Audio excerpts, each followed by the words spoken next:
Bien, bonsoir. Good afternoon to all of you. Thanks a lot for being with us. And we are competing with other conferences, especially in the main amphitheater, but we'll be talking about a key topic. So, green transition will be very costly. This is one of the key topics in amphitheater number 1.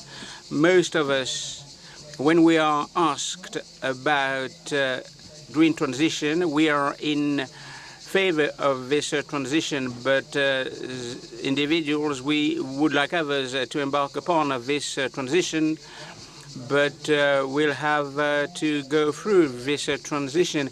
How can we reconcile sobriety, frugality, and well-being? This is one of the key elements of this transition. Sobriety is not for the others. Sobriety is a matter that concerns us all. We have to change our behaviors. So, sobriety, this term came to the fore more than 3,000 years ago. Sobriety for the Greeks, it was about self-control, to try and avoid impacting negatively the world in which we lived. And as of the end of the 19th century, the world changed altogether with the advent of the Industrial Revolution, and now industrial, in the meantime, has turned out to be a bad word. The OECD did some work. Remember the Madison report? You can have a look at this report tonight. It was a matter of revisiting the evolution, the developments of the standards of living since the start of the era. From 0 to 1,800, the living standards hadn't been altered. This is not something that is intuitive. The average standard living was the same, and Nebuchadnezzar, Jules Caesar, or Akhenaton. And during this period, life expectancy was between 18 years of age, 23 years of age, depending on the bad crops and the lost or successful wars. So the industrial relation changed our relationship with our planet, and the life expectancy has increased threefold. So the key question is to come up with a type of sobriety that doesn't bring us back to the Industrial Revolution, because there might be a risk, because life expectancy might be halved. And I can tell you that people will be very hostile to that. So we'll have to invent a post-industrial revolution sobriety. IT revolution is an industrial revolution. So how can we transform the world in which we are in order to come up with an efficient world that uses less consumption of natural resources, and transformation shouldn't be similar to violence. There will be a transformation towards a society based on sobriety, but how can we make sure that it is not violent? But have a look at the events of the last few days in some districts, in some neighborhoods. Young men, for the most part, were instrumental in creating a very harmful situation. Imagine if there were lots of people trying to launch a rebellion. So in the next minutes, we'll be talking about well-being and sobriety, and how can we reconcile them. So we have two people involved in this transformation. Mr. GIRSCHIG, who is an engineer and a specializing in energy transition, and Enrique Martinez, the boss of DARTY, the CEO of DARTY. So we have 20 minutes. It will be a radio format. It's a little bit different to the traditional format of the Cercle des Économistes. It's like a radio program. In a couple of minutes, can you explain to us, of course, I don't want to be aggressive, but this is a question that many young people could ask you. You sell products from the Industrial Revolution, i.e., and lots of digital products, by the way. We know that these products are energy intensive, resource intensive. Your customers are certainly in favor of energy sobriety, but how can you transform your group? How can you convert your group with your suppliers? How do you change your strategy in order to head for a society based on sobriety? So we sell to customers, but customers buy our products. So we sell products that are necessary for the well-being of people. And over the past few years, life quality has improved, and many people exited poverty. They left poverty. So there was a giant leap, but the natural resources were undermined, and this model is being depleted because it is not economically sustainable, because it does impair natural resources. So how can we reconcile the two? So we, of course, if you consider today's society, people don't want to take a step back. People don't want to give up their life. They want to be connected to culture, to technology. So it's very difficult to have a disconnected world. People are not in favor of that in a peaceful way. So how all the private and public economic players, how can we cooperate to make the world more sustainable? So as part of your group, what do you do in order to achieve this objective? We are quite tangible. So people should be able to repair their products, to buy products of better quality.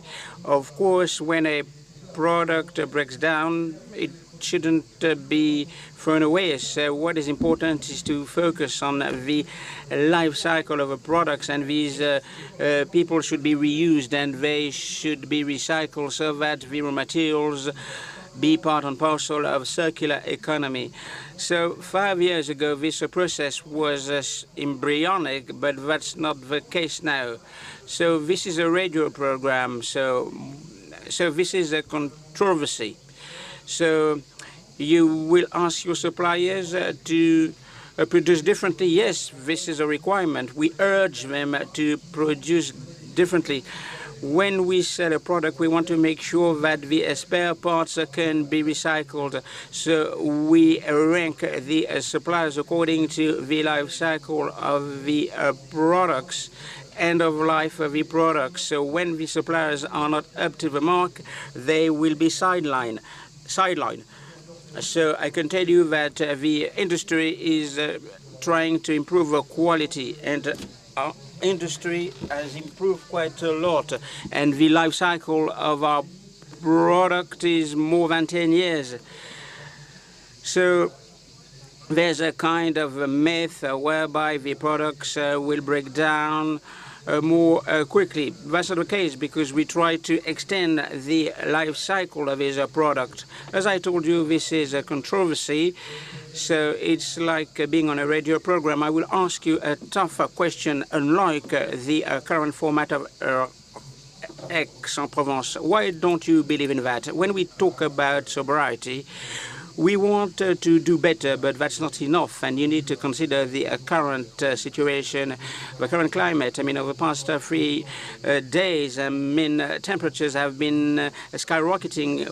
We are in a disruptive situation. Some equilibrium are being broken. But how? How can we do better? How can we make sure that we can support this dream of mobility using the plane? How can we nurture these dreams based on professional careers, trips? We are in an imaginary that is unsustainable. And there's a reflex. We will put all the engineers and the economists in order to support this imaginary. But we haven't thought about this imaginary. We want to support the world the way it was in the 19th century. But we don't dispute, we don't challenge some dimensions in the world. I mean, sobriety could be perceived as going backwards, but we don't take into account the different elements of sobriety.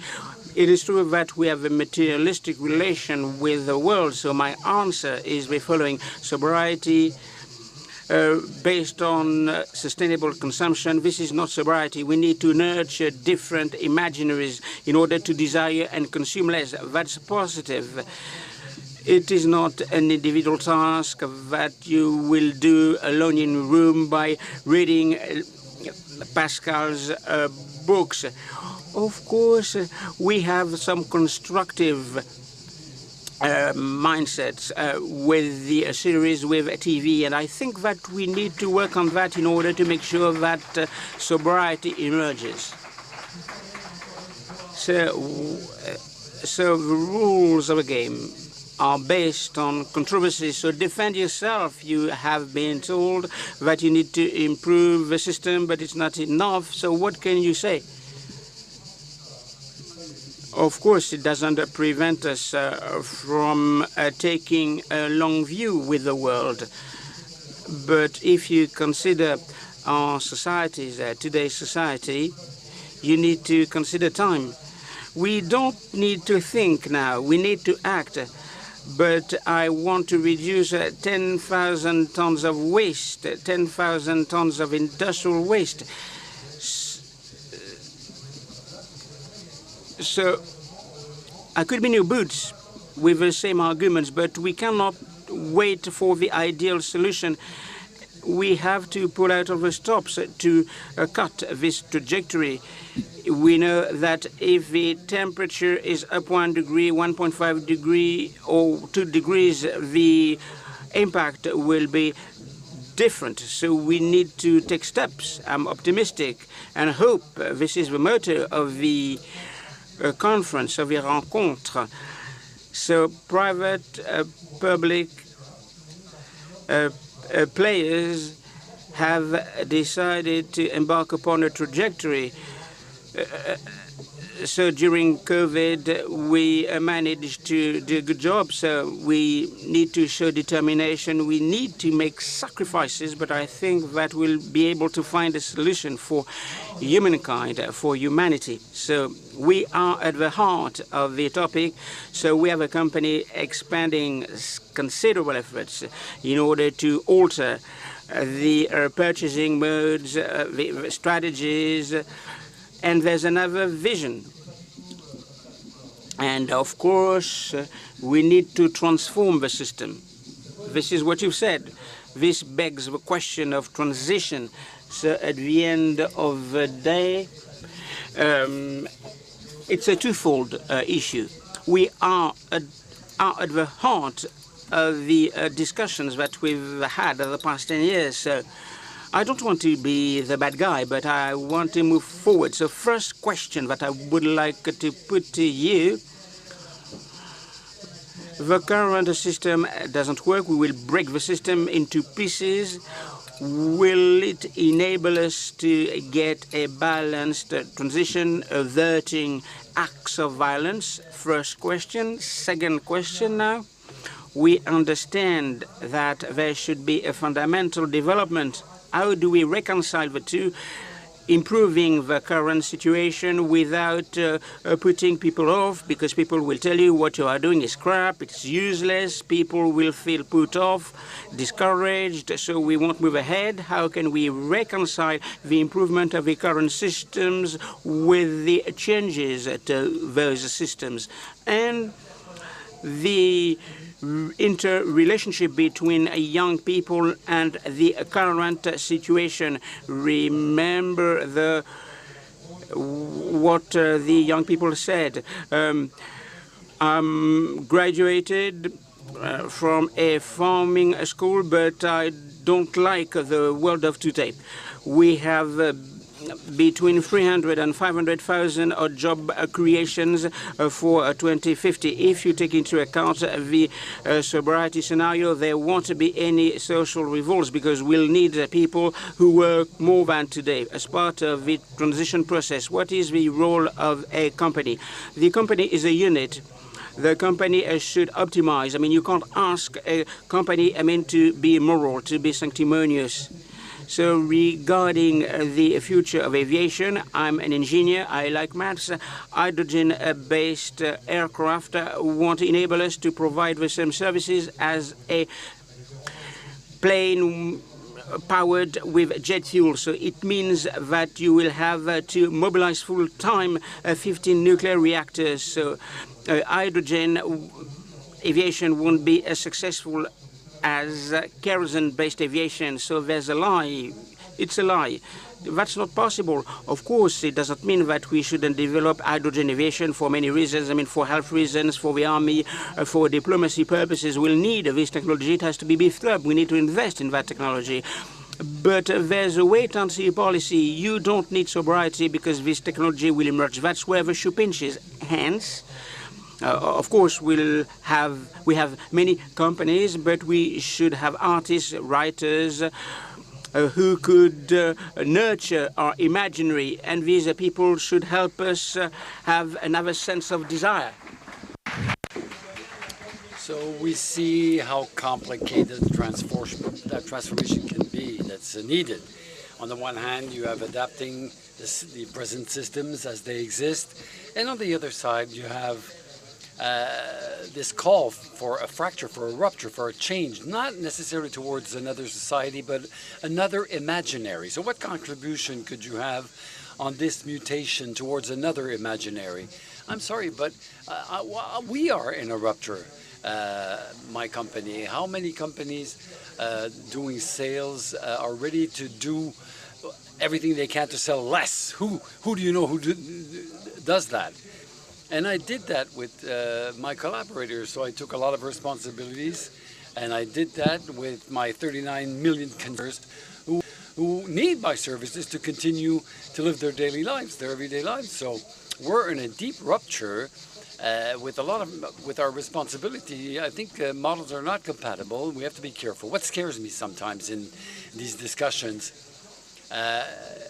is that sometimes that we have pushback by the population that the population may feel they're not concerned or eventually ready to mobilize against this. We have to be careful because we have to evolve all together, and we can't accept today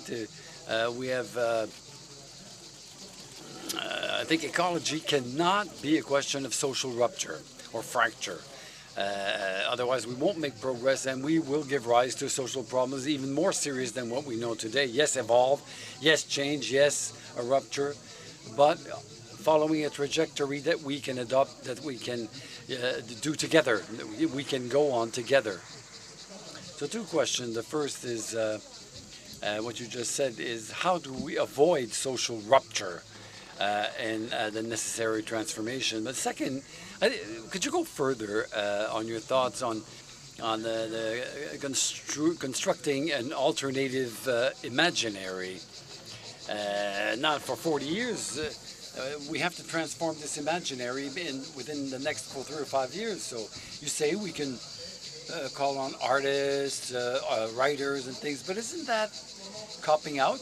Because how can we develop an imaginary that will suit everybody? So why does the population want to buy SUVs? It's because we put billions of euros on the table so that people would want to buy SUVs. The advertisement budget is 35 billion euros in France, 59 billion euros for education in France. So to make us desire objects that are useless, and we don't put money in education. So when I talk about artists, I'm not talking about the Picassos of this generation. It's all the creative people. All those people who can orient us, take us on a new path. Today we wear clothes, costumes. We buy mobile phones because we were formatted to desire them. So my conception of the Creator is much broader than what the world encompasses. So this worry of social rupture is very important. That's why we have these economic discussions on transition. For me, there's no more federative ambition. Bruno Le Maire was saying, stop looking at India and China. Export a model of sobriety. I don't understand. I discussed this in my conferences, against China and India. We're small, we're weak. And no, we were a cultural power for centuries, and then at the moment we want to export, we need to export a new social sobriety model. We are alone, we feel weak, we feel lost. So let's build this model and export this new model. So my role is to push you to your limits. The question is raised here is this incredible mutation. Well, you would think that you're on the right path with transforming your group, DARTY, FNAC, but what comes out of our discussions in X in this session is the speed at which we need to make these choices. My question, we only have 3 minutes left. This is a radio format, it's a quick format. So the question is, what is your vision on the relationship between the individual and the collectivity and the role of a strategic state and the mutation that needs to be operated within the scope of your activity, but in the creation of this new imaginary? In our industry, we want the state to set the rules of them and then leave us alone. I think it's the civil society, consumers, and industrialists who can operate the machine without having someone on top of their heads, saying what to do. We're quite optimistic. More than 40% of the French people buy used products, okay? Second-hand products. And I have another figure that came up. 8 French out of 10 trust. I think that we will be more responsible in our consumer habits. So I think we have to continue to work around education with positive incentives to transform society. I agree, we're not going fast enough, the momentum is not good, but it's the beginning. Let's not work against each other. We're working for the planet. I can tell you one thing, we're in France and Europe, but the world is much broader. We mustn't underestimate the fact that the world is continuing to develop itself outside of us. So alone we will not manage. So we have a capacity to intervene, but the opinion is not in the hands of Europe. On the role of the collective approaches, well, I would tend to say that we can't consider sobriety at an individual level. It's impossible. As I said, no, what collectivity? How do you transform the collectivity? Well, again, you were saying that, the imaginary that you have to develop. I'll take a concrete example. I'm talking about employment jobs that will create in the energy transition. The population of farmers, for example, is collapsing because this activity is not well paid, it's not desirable, but it's the #1 sector in terms of net creation of jobs. If you did a series on Netflix promoting farming activities, it would change. Today you have series on Formula One, on the Tour de France, and you don't identify to jobs of the transition or activities of the transition. The series, the Bureau of Legends, that's a French series. Anyway, what happened 6 months after the release of this series? You had a doubling of candidacies in the competition for the secret services in France. So the imaginary is not in 5 or 10 years. With good cultural vectors, well funded, you can favor the incarnation of transition. You can foster this change. This was a radio format, and to react on what was just said, when we compare the budget of education and the budget of advertisement. This show is now over, and now we'll move to the advert.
Bonjour à tous.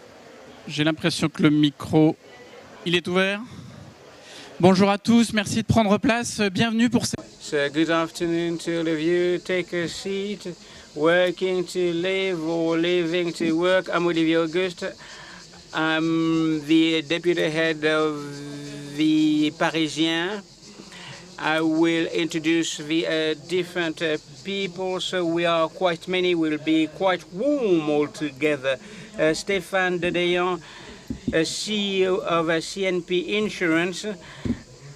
So second position to the left, Sophie Boisson, you are the CEO of Clarion. This is the new name of your group, bringing together Clinicia Clinics, the petit-fils Clarissa Magnin, you are the managing partner in France for McKinsey Company. Laurent Hartmann, chief economist of the Swedish Trade Union Confederation, and Arnaud Souriceau, you are the founder of One Man Support. This is a platform bringing together 3,500 consultants and transition managers. And these are not your employees, but these are self-employed people.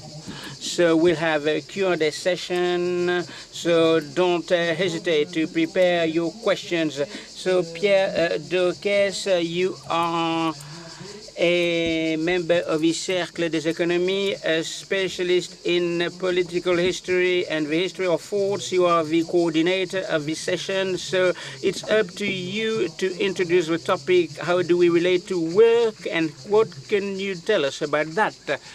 Thanks a lot. So I will introduce the topic. Allow me to flag up two questions in a very simple fashion. First of all, so there is no unified concept of work over the centuries. The collective representation of work has completely changed over time.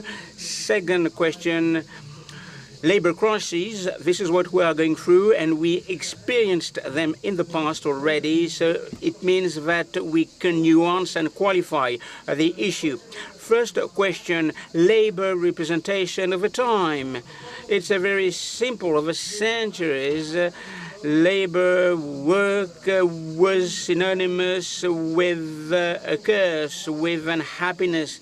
Have in mind Adam and Eve being chased out of the earth paradise, and remember the tripalium. This was a wrong etymology. Wrong etymologies are as important as true etymologies. So why work was degraded, deteriorated? Because it was connected to work being based on slavery to a certain extent. At that time, it was not a matter of remunerating a job. Subordination was not rejected, but the slavery-based origin of work was fully deteriorated. So it didn't mean that people didn't do anything, but these people were asked to be idle, but in a studious way. This is what we call Oslum, and this trend lasted for millennials, and there has been a switch, a change, even though it was prepared 1 century before. But there was a sea change, the Industrial Revolution, or the French Revolution, or the American Revolution. So work was a curse, was degraded, and then it became the essential unique mediation between man and nature. And it was then applied to human sciences and social sciences, and allow me to refer to Michel Foucault, who played a key role. Work From these revolutions, these bourgeois revolutions, work made it possible to structure all social sciences, all human sciences around this concept.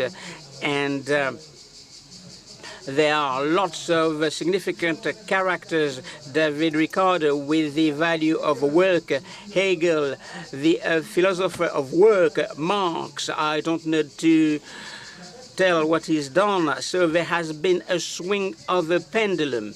What is degraded is the idle class. The idle class is deteriorated from the top and from the bottom.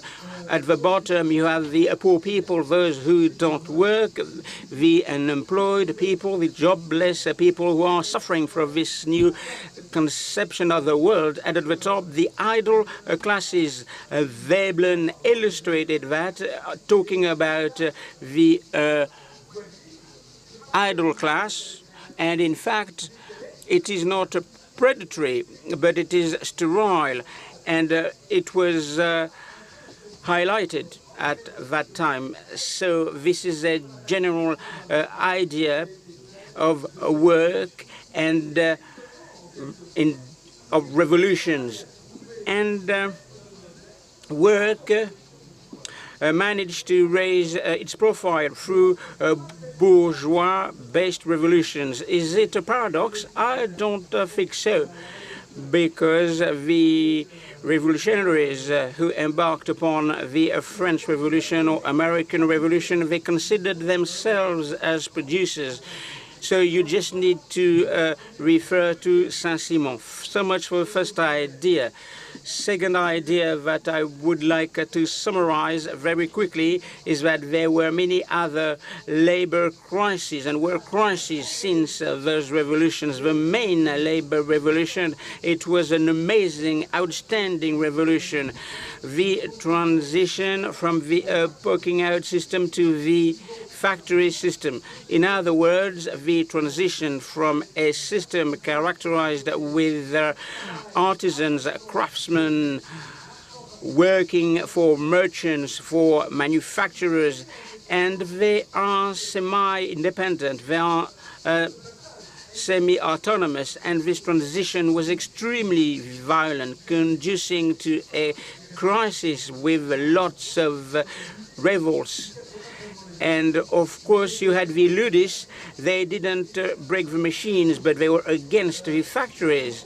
There were a series of lots of fights and battles on a daily basis. And I have in mind another point. Workers thought that they had a good mastery of time, and they were going to the mill, to the devilish mill, and they thought that they could be absent from work. And on Monday, they didn't want to work. And this autonomy was deprived of them, and they had to comply with new standards. Basically, people had to work for 12 hours for 6 days, and the labor curve is dependent on the level of revenues and income that they will get. So, in addition to that, at the end of the 19th century, there was some pressure on the organization of labor through the scientific organization of work, thanks to or because of Taylor, thanks to Fordism. And these elements are pivotal. The labor organization was within the hands of the employee, of the worker, moved into the hands of experts, because it was the effort of Frederick Taylor so to remove the organization of work by workers, and it was then transferred to managers. So there were massive strikes, and Henry Ford invented for this reason the $5 wage a day. So it was a matter of combating the rate of turnover by increasing wages. And with the $5 a day, income increased by 1/3. I have another crisis in mind, the crisis in the 1970s, and productivity dwindled and productivity was blocked. Remember the crisis in the 1970s, it was characterized by a rise in absenteeism, and at last the current crisis that we are undergoing. And I will give the floor to the different people so that they can talk about the current crisis. Thanks a lot, Pierre Doques, for setting the backdrop. We've talked about organization of work, work time, wages, hierarchy. We'll continue to talk about that. Stéphane de Deyon, Chief Executive Officer of CNP Assurance. So you have lots of people working from home. The working time, weekly working time is dwindling, but there were many demonstrators during the pension reform. And if we work until 64 years of age, it means that 2 years of our life will be robbed from us. So do you see this paradox at work? So good afternoon to all of you.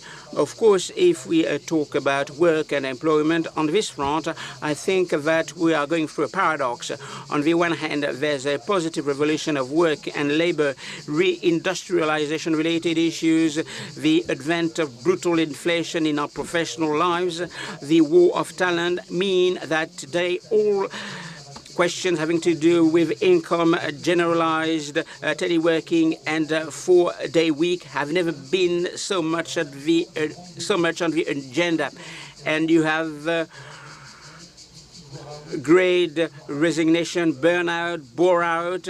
So you talked about the pension reform. To work 2 more years means that 2 years of our life will be stolen, but 54% of French people consider that work is a constraint. So, of course, on the one hand, we have a positive revolution of work, and at the same time, there are some people who want to move out of work. Why is it paradoxical? Because there are other reasons, and as far as I'm concerned, I'm the CEO of a major insurance company, a CNP Assurance. I would say that my company is a public company, a member of the La Poste Group, a subsidiary of La Banque Postale. Of course, we are in a business that is not much liked. So what is important is the mission, the assignments, the room for maneuver for people, French people. The young French people, they want to get a good balance between the private life and professional life and good working conditions. But of course, they want to be useful. There's a quest for usefulness, for freedom, and for possibilities. So allow me to talk about usefulness. When we recruit people, and I think that many of you have recruited many people, the first young people that we meet, they will tell you what are the corporate commitments for the planet, for society as a whole. So, of course, we can talk about our cornerstones, our foundations, our sponsorship programs, but very often we hit a wall. But what is at stake is the core business. To what extent the core business has an impact? To what extent do we contribute to the social, ecological interest? How can we transform a society as a whole? And of course, you should then be attractive and enticing on the economic and financial front. It is much more than that. At CNP Assurance, we said that we gave up profitable investments because they are out of touch with the agreements of Paris, the Accords of Paris. So we decided to freeze the prices for if you want to borrow some money, and when we say that we don't want to increase the premium when there are some health risks, I can tell you that as a recruiter, as an employer, we are more attractive. And it's like a virtuous circle. If you consider the index of well-being at work, the lack of commitment of an employee is worth 15,000 euros a year. And in the banking and insurance sectors, like in other sectors, it's not easy to recruit people. So we need to be useful, but freedom is key. Freedom is the second pillar of our HR policy. And of course, you have freedom on the one hand, technocracy, bureaucracy, and terrorism on the other hand. So insurance is a very regulated business. Financial, statistical, legal expertise call the shots. Of course, the best experts, they are appointed, they are bosses, and they will validate everything at their own level. Then they will turn the employees into people who execute. And the work of these people should be tailored in order to get productivity gains. We don't want that. And there's a risk that we take. And we give freedom to the people on the field with the support of managers. And of course, what is important is to think about the quality of work for more customer satisfaction in order to control the operational risks. We will give 25% of our budget of IT change, 95 billion euros, so that they can implement their ideas with the support of their managers. But what have we noticed? We've noticed that autonomy will breed quality. Useless tasks are removed, and with freedom, there's more enjoyment at work. And since the implementation of this program called UtMove, people are increasingly committed. To be short on this last point, the last point are the possibilities. That we live in a world where we can be the President of the Republic at 39 years of age. We can be the best football player at 22, or soccer player at the head of GAFAM, which changed the face of the world at 30 years old, and can be the Director General of Leroy Merlin at 28. And so there's an acceleration of time that's imposed on us. And if it goes to our collaborators, and notably the youngest, if we give them linear perspectives, well, linear is equal to endless. And so what we try to do is try to open the paths, and we place that at the heart of the culture of our corporate culture. First example, we experimented systems that we called Let's Talk About Ambitions, in which all collaborators can, between themselves, with the COMEX, to discuss about the strategy of the enterprise, share their concerns, propose their ideas, create relationships, ties that go beyond hierarchies. And second example is we chose to promote young talents, and I'm very proud to have a COMEX in which we have women under 40 that did all their career in the company and that are accompanied in their evolution. The third example, I strongly believe in the virtue of accessibility, exemplarity, proximity, a kind of modernity also that doesn't place barriers. So that's why nor myself or any members of the general management will oppose to that. So to conclude, I think I'm turning into a Marxist, in fact, and I would encourage all entrepreneurs in all countries to unite, free work, give back freedom, and do back to the future. On aura appris qu'il y a de la So there's bureaucracy in enterprises and Marxist corporate leaders. Well, it's big news. So work to live, live to work. Same question, differently maybe. At the head of Clarion, based on your experience, can you overcome these antagonisms? Can you reconcile all that? And how do you proceed? Well, first of all, hello everybody. I would like to go over all the topics that Stefan just raised, but in a different universe, because we're talking about services to the people, health services, activities that involve contact, proximity, with qualification levels that are much lower. You know, the level of qualification is much lower. It's high school level. So it's medical activities, low qualified medical activities. So what characterizes this French paradox, when you ask French people, it's a study from the Montaigne Institute, 77% say that they're satisfied with their work. So that's the good side. And when I look, I think that corporate leaders, you know, all have this kind of score between 77, 75, 80% satisfaction rate. But when you look at the absenteeism,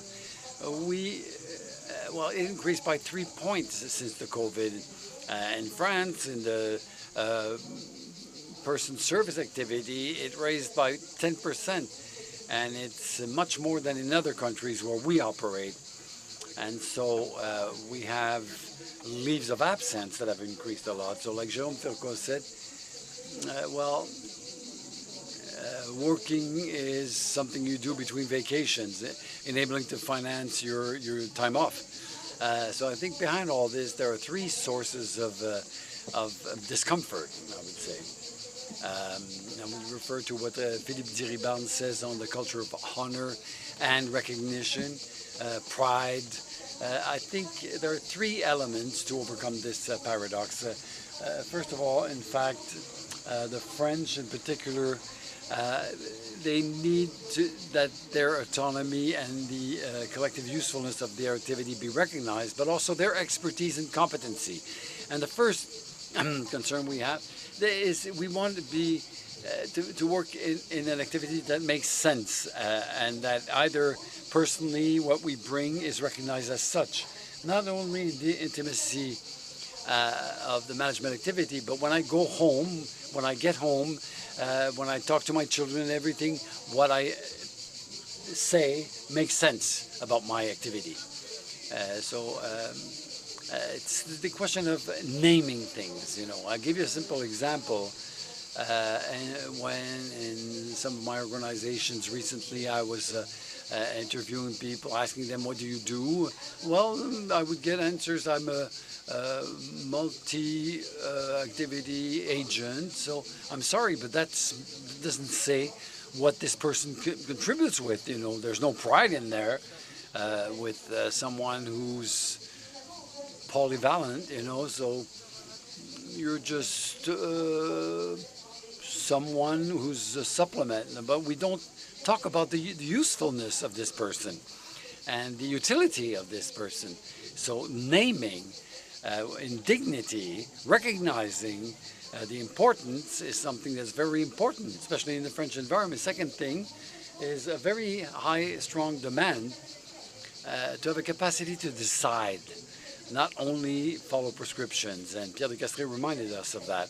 The capacity to decide is to give a chance for a social proximity dialogue, capacity to organize, because it's, when you serve the client, when you're close to the patient, you know, and you can make the micro adjustments to work better. So we believe in that. We've invested a lot. We have 70% of our collaborators who have a mandate, and so we have proximity representatives everywhere. We have corporate committees at the regional level, and we have a good dialogue, which is a very good. And the last dimension is the development perspectives. Not everybody is going to become a CEO, but again, it's an honorum cursus, a cursus honorum. And if I should plead for something, I'm not going to say countries of all world unite or workers of all world unite. I think we have to really work at improving the qualifications. We created a corporate university in trades where we can, at any age, maybe get a new diploma, go from carer to nurse, eventually get management positions, have specialization diplomas. It's useful for the company. So that was Ford's approach through competencies and qualifications. That's useful for the worker, for the employee, because it's a diploma that has a symbolic but a merchant value. It's a sesame to be able to continue to develop oneself in a company or in a richer professional life. And I think these, if you fill this triptychal, that of recognition, better consideration for competencies, for one's competencies, the dialogue capacity, organizational capacity, and then the participation, involvement, and the development through diplomas, through training, and then I think we can overcome this apparent dilemma. Thank you, Sophie Boissard. Clarisse Magnan, McKinsey. We've already heard many things, many notions, many ideas on what's becoming our relationship to work, new relationship. Maybe we'll try to ask you to give us a few figures, a few ideas, a few examples. That's what consultants are good at. Okay, hello everybody. So on the 4 previous years, we carried out about 10 studies on the relationship to work and to the employee, and we noted that we're facing an absolute rupture of this relationship to work. And we could be led to thought that it changes according to the generation, it could by gender or by country, but in fact not. It doesn't. No. What comes out of these studies over the 4 last years, recent years, in 15 countries, so we did worked on European countries and the US, but the whole Western world, it's a bit different in emerging economies, but in the developed countries, people all say about the same, express the same. They all want to look outside their companies, their enterprises, and that's what we call the big quit. Huh? But the question is why? We didn't address this much in this discussion, but the first factor is wages. So what people say is that they think that there's an inadequacy between what they earn and their work, because this is a taboo topic in France. You don't talk about your salary, but factually, the constrained expenditures, that's the rent, energy, and the pre-engaged expenditures like subscriptions, for example, telephone or any other, they are on the rise. So people look at that and they want a more decent life, and it's in all social professional categories. So what comes out of these studies, of these surveys, is an inadequacy between work and salary. And the second thing is the professional development perspective. This is a concrete element. So is there a possibility for internal mobility inside the company, not only theoretical? And the third thing is their relationship to management in France. It's taboo also, but if you have an inspiring management, and it's very important, and the people who leave, in the top 3 reasons they give, they say there's a toxic management in this company. The meaning, the sense, the fact that their work makes sense. So we'll let the social specialist define that. And the 5th factor is sociologist. Is flexibility is not only telework. Telework is considered today as something that is acquired. It doesn't mean that we're 100% of the time at home or 100% in the office, but this dimension of flexibility is very important, and it comes out in all the studies. I said that everybody said more or less the same with this top 5. It changes a little bit according to the country and according to the age of the candidate, but globally it's the same. And what it shows and demonstrates, it's not true that young people don't want to work, no longer want to work. Not true. But I think that the importance they give to the work, their requirements have evolved. And the 90s, work boiled down to what was the second most important thing in one's life after family. In 2021, so it's not long after, it's in the fourth position: family, friends, leisure, and then work. And so we can look at things in both two ways. Work is still relatively important, but not as much. So really, it's a decomplexed relation to work. So what work is, the importance of work in one's life. So to conclude, we see that many things that take place in enterprises and companies, talking about this shortage of competencies, attrition, I think that there are many things to invent, to recreate. Personally, I've placed a lot of importance on parenthood. We have a very young population at Mackenzie. The mean age is 33 years old, so we have this question of parenthood. So there are a lot of things we can do, very creative, to manage these life moments where the relationship to work changes. So thank you. Thank you, Clarisse Magnan.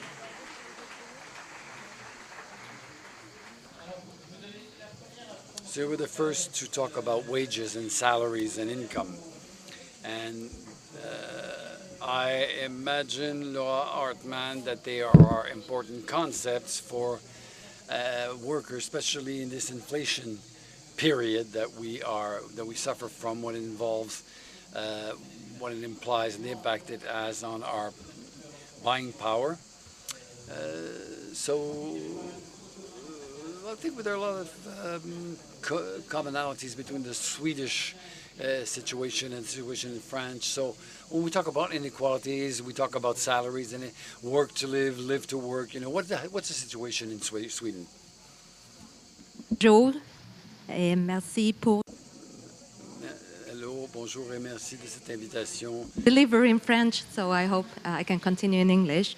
I was very intrigued by the topic of this session and the question, and I think there are so many dimensions of it. I imagine that many of you, just like me, love our work. We are prepared to come here. I don't know if you can say whether this is work or leisure or consumption of knowledge for you. Please hold the mic close to your mouth, please. That is definitely the case for me. I actually postponed my holidays to come here and listen to the very interesting sessions. So we basically work and live at the same time. But there is another reality out there in Sweden, as in many European countries now. People hardly can support themselves, even though they have full-time jobs or full-time pensions. Hard to put food on the table. And this is, of course, a result of the cost of living crisis that started when the inflation and the interest rates started to rise. But it's actually a much longer development in many European countries of rising inequality and rising differences. So these people, they work, but they don't get enough to live. And why is this important? I'll use my minutes to convince you that this is actually one of the main questions and main issues we have to take seriously if the transition that we are talking about on these scenes these days is about to happen.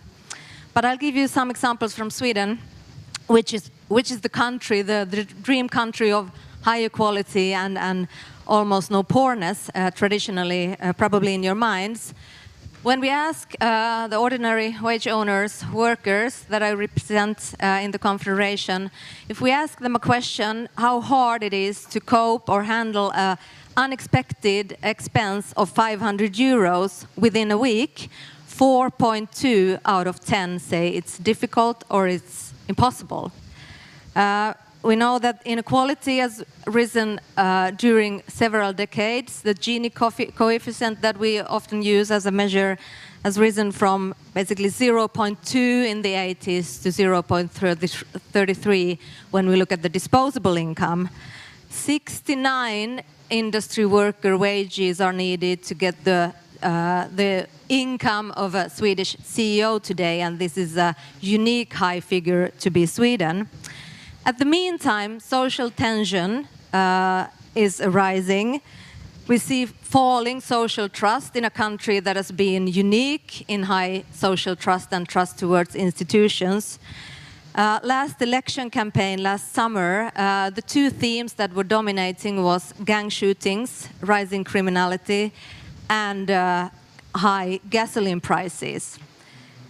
So this is something that is really affecting even our country, and I know the situation is the same. The level of conflict is rising. In the meantime, we have this huge, tremendous, and necessary transition that we have to go through quicker than ever, the green transition. We have great legislation and rules from the European Union now with emission trading system. And if it's about to work through the markets and through the society so we actually can reach the goals with the climate transition, we need acceptance. We need acceptance among the people so that the high gasoline prices are not the main issue that we are conflicting on and discussing in an election campaign.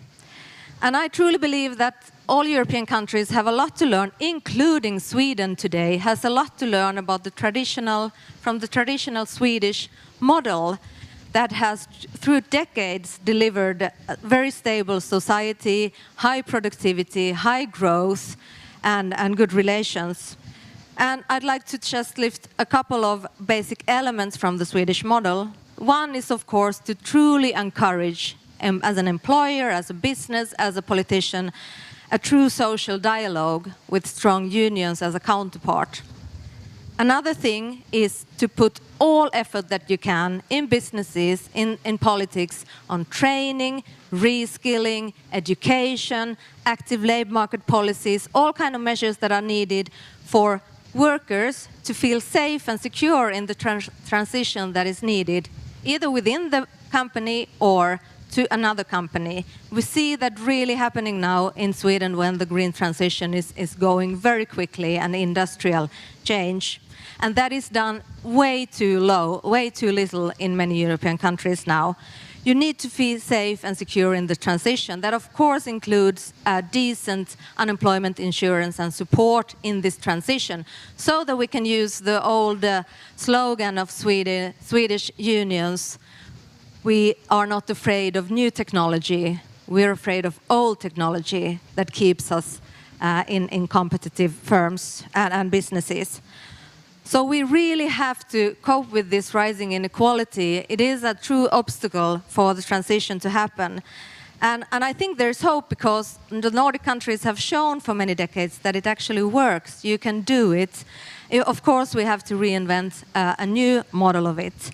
And then, when we've done that, we can start talking about how we use the higher productivity and growth, maybe to decrease the working hours for more of us. For too many people today, reduced working hours is not an option. Thank you.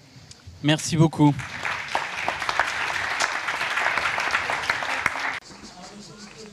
So Arno Suriso.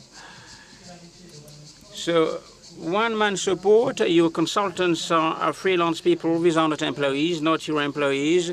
So regarding the relationship to work, to labor, what does this status mean? What does it change? Thanks a lot, Olivier. Good afternoon to all of you. We are a younger company than the companies on the podium. We are a scale-up company. We are one-man support. We build on consultants and transition managers that are all independent. So the private and public organizations will be equipped with high-level organizational resources with lots of flexibility and costs under control. To answer your question, Olivier, I will raise a question. I will ask a question to the people amongst you. For those who are self-employed people, raise your hand. freelance people, raise your hand. There are quite a good number of people, and in 5 years' time, if we were to talk about the same theme, I think that there would be many more people, in fact, raising their hands.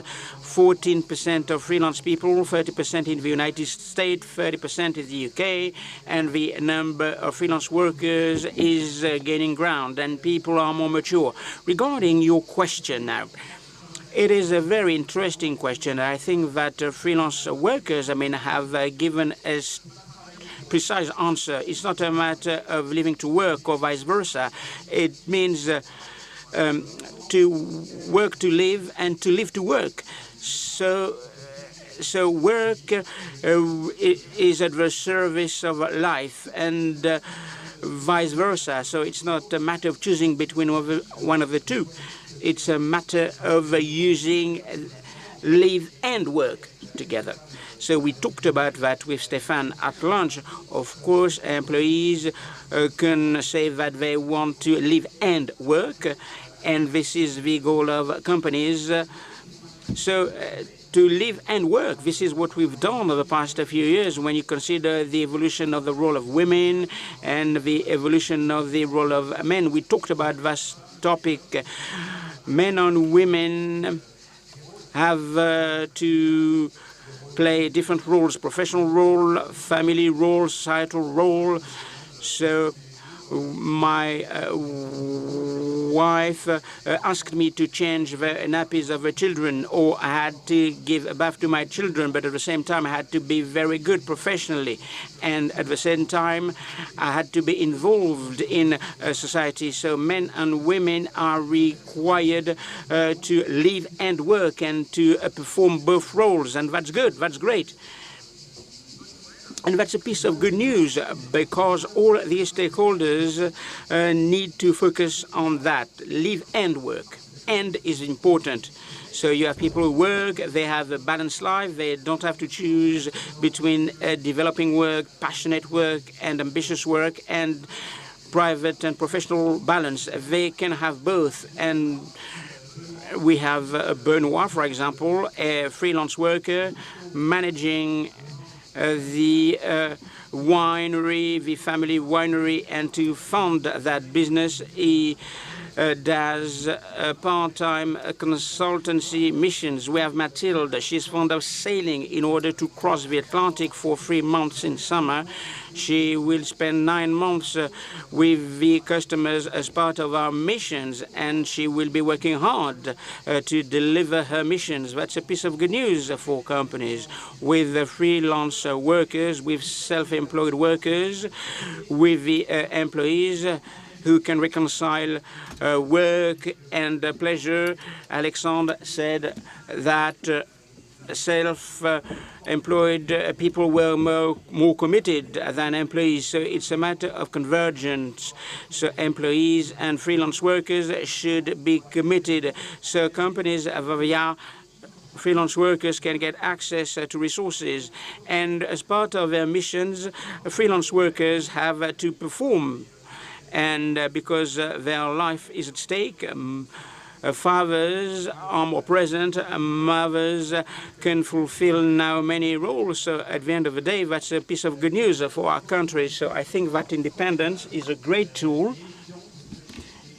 And of course, we've noticed that it's not enough. Thanks a lot. On a pris un petit peu de retard, mais comme toujours, donc je vais me contenter peut-être. We are running late, so I will ask a twofold question to the different representatives, and we have a Q&A session. As part of your organizations, as part of your functions, have you seen a specific period, a sort of disruptive period, especially during COVID, teleworking? And of course, it's not a world of teddy bears, but we've seen that people have different perceptions about work, different relationships about work. People want to make progress in their company.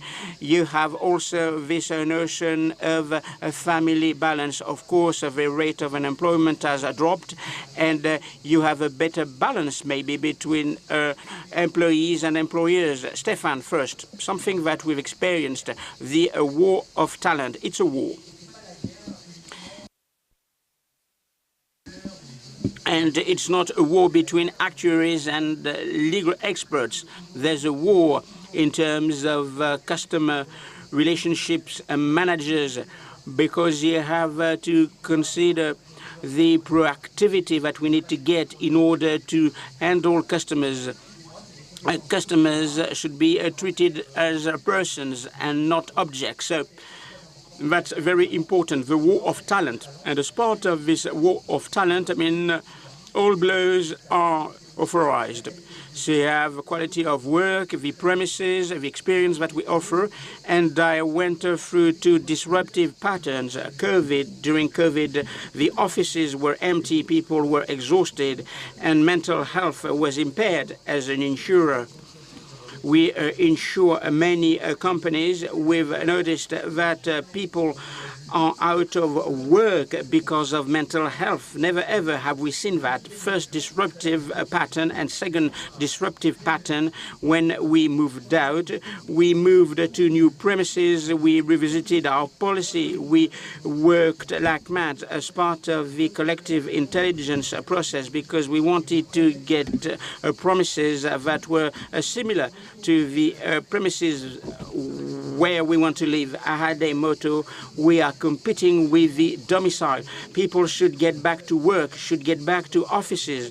This has to do with human relationships. Creativity can be spawned, and presenting a united front is possible when people are in the offices.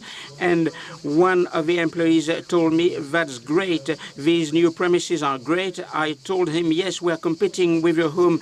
Yes, you're right, because today I'm working from home normally, but I wanted to have lunch with my colleagues. Laura, you wanted to say something about that. Go ahead, Laura.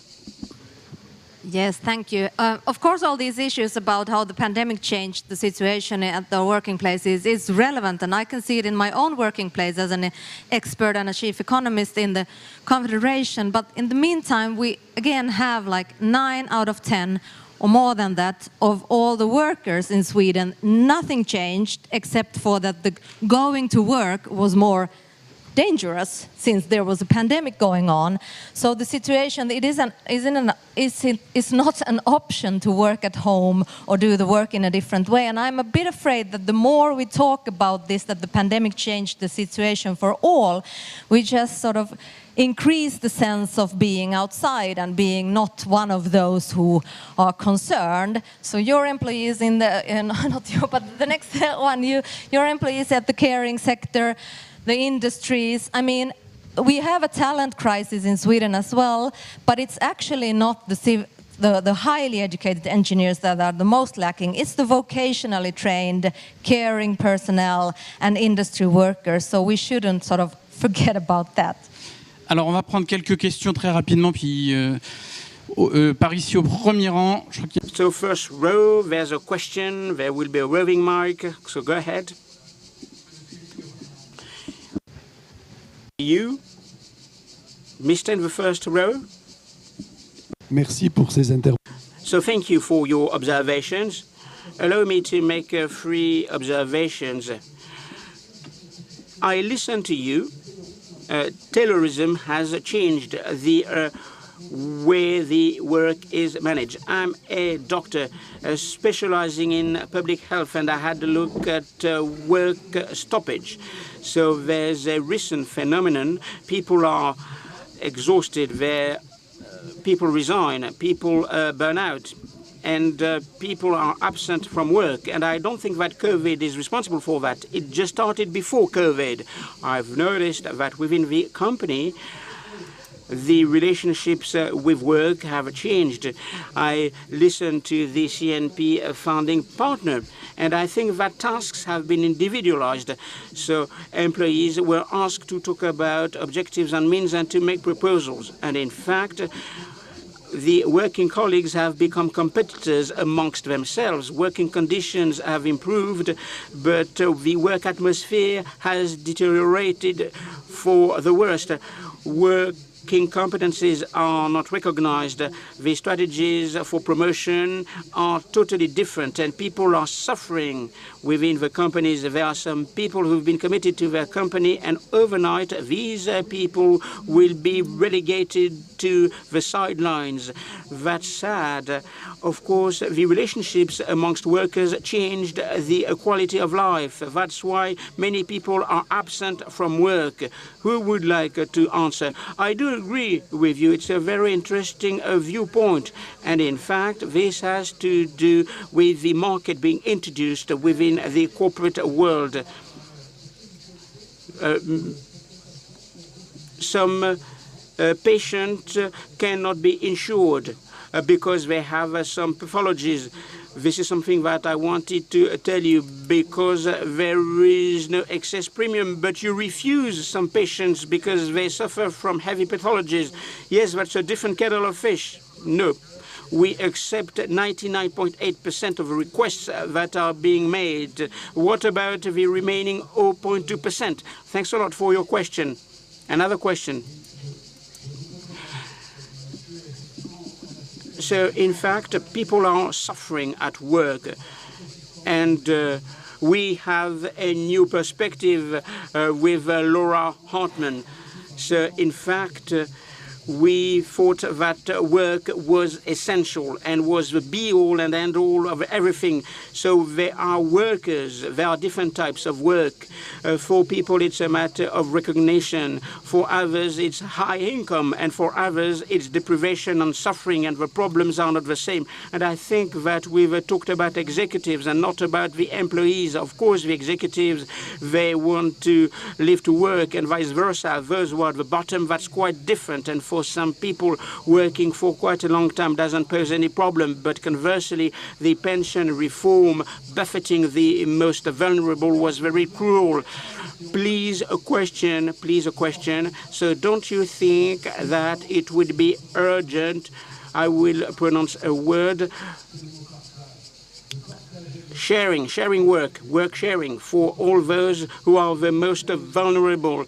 So people who don't work should work more, and those who work full-time maybe should work less. Sophie Boissard, what do you think of that? So you have a lot of nurses, nursing auxiliaries. Those tasks can be very painful, physically painful. So how do you square the circle? I think that we have some social images regarding the work. Allow me to make two observations following your comments. There are some team organizations that will lead to suffering at work. And for the same jobs, for the same professions with old citizens or in health structures in some places, you have no occupational accident, and in some other companies, the rate will be 20% in terms of work accidents. So I think that, Clarisse, you've said that it depends on the quality of management. It depends on the local relationships. And when you work on this point, everybody should be recognized. Labor relations should be based on respect and consideration. And with the same team, you can change things altogether. So, of course, we shouldn't get a generic approach. In terms of work, men and women, each and every one of us, every morning we will go to work. We will work with colleagues. We'll have lots of social interactions and relations. So that's why we want to go to work. That's why with COVID, there was a feeling of solitude and loneliness.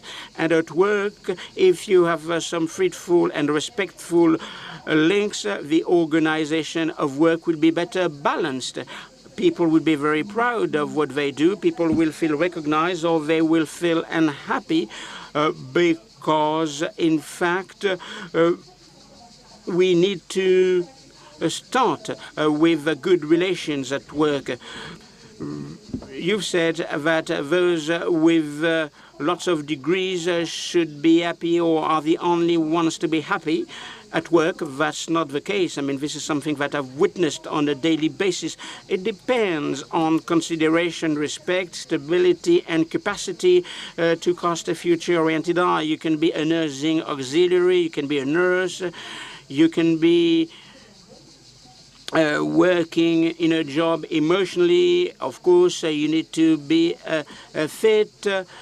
For a nursing auxiliary, she can work until 64 years of age, and I could give you lots of examples. People will tell you, I want to retire, and I'm afraid. Well, I'm afraid because I will lose out in terms of contact with other people. So I think that we need to focus on consideration and what is very basic in the companies and what is very concrete in the companies. So, Pierre Decaisse, we have 2 seconds. By way of conclusion, I will be fast. Of course, with suffering at work, with the labor crisis, there's an in-depth crisis that is typical of a period, and it's a global crisis. But of course, we are here to talk about hope. When we talk about crisis, when there's a crisis, there's the possibility to rebound. There is some resilience, and of course, there are lots of demands for more autonomy, for more independence. This is the hope that blossoms for our future. So on this positive note, I would like to thank you all and have a nice day. Thanks a lot.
Bonjour chers amis, merci de rejoindre notre... Hello dear friends, thank you for joining this debate on bear or bull behavior of investors.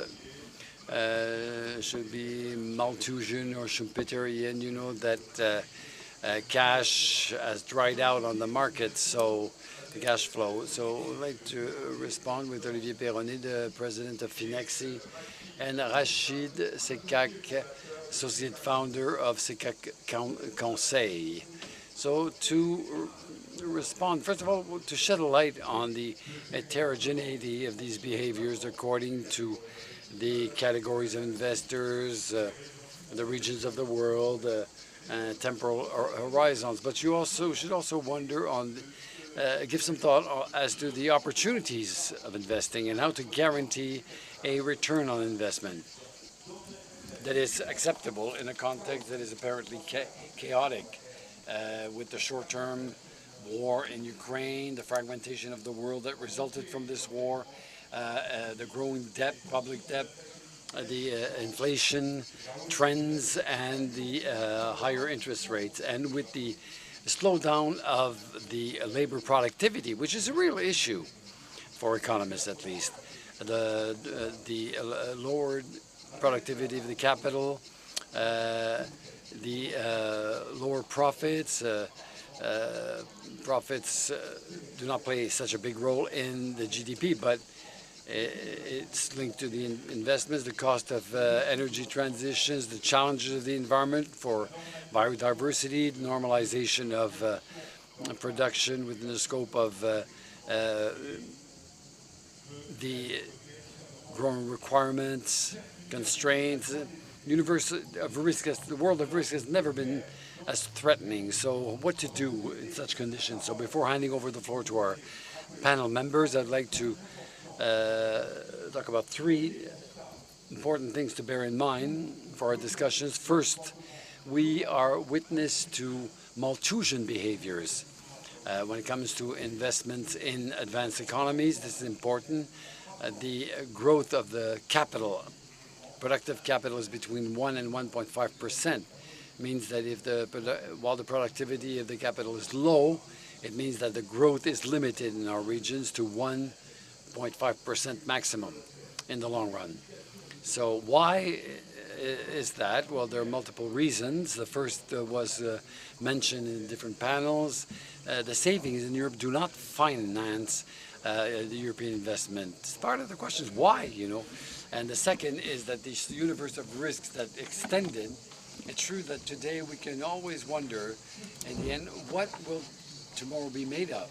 But this is more than ever a question due to uncertainties. And thirdly, the state itself has pulled out of, you know, new structures and everything. The state has abandoned their programs that would have facilitated the transition, like nuclear energy. And I insist on the tendential drop of productivity in advanced economies that was highlighted by economist Robert Gordon, and that raises the problem. Are we on a long trend or just a cyclic trend? Thirdly, unfortunately, we are faced with two important challenges that were mentioned through our debates with climate change, aging, and to take up these challenges, we need to innovate, and to do so, we need to invest. And so, dear friends, how are we going to be able to invest? And can we find investors that would be willing to invest? How do you see the world of investors today, their behavior, that fragmentation? Thank you. The floor is yours. Thank you, Philip.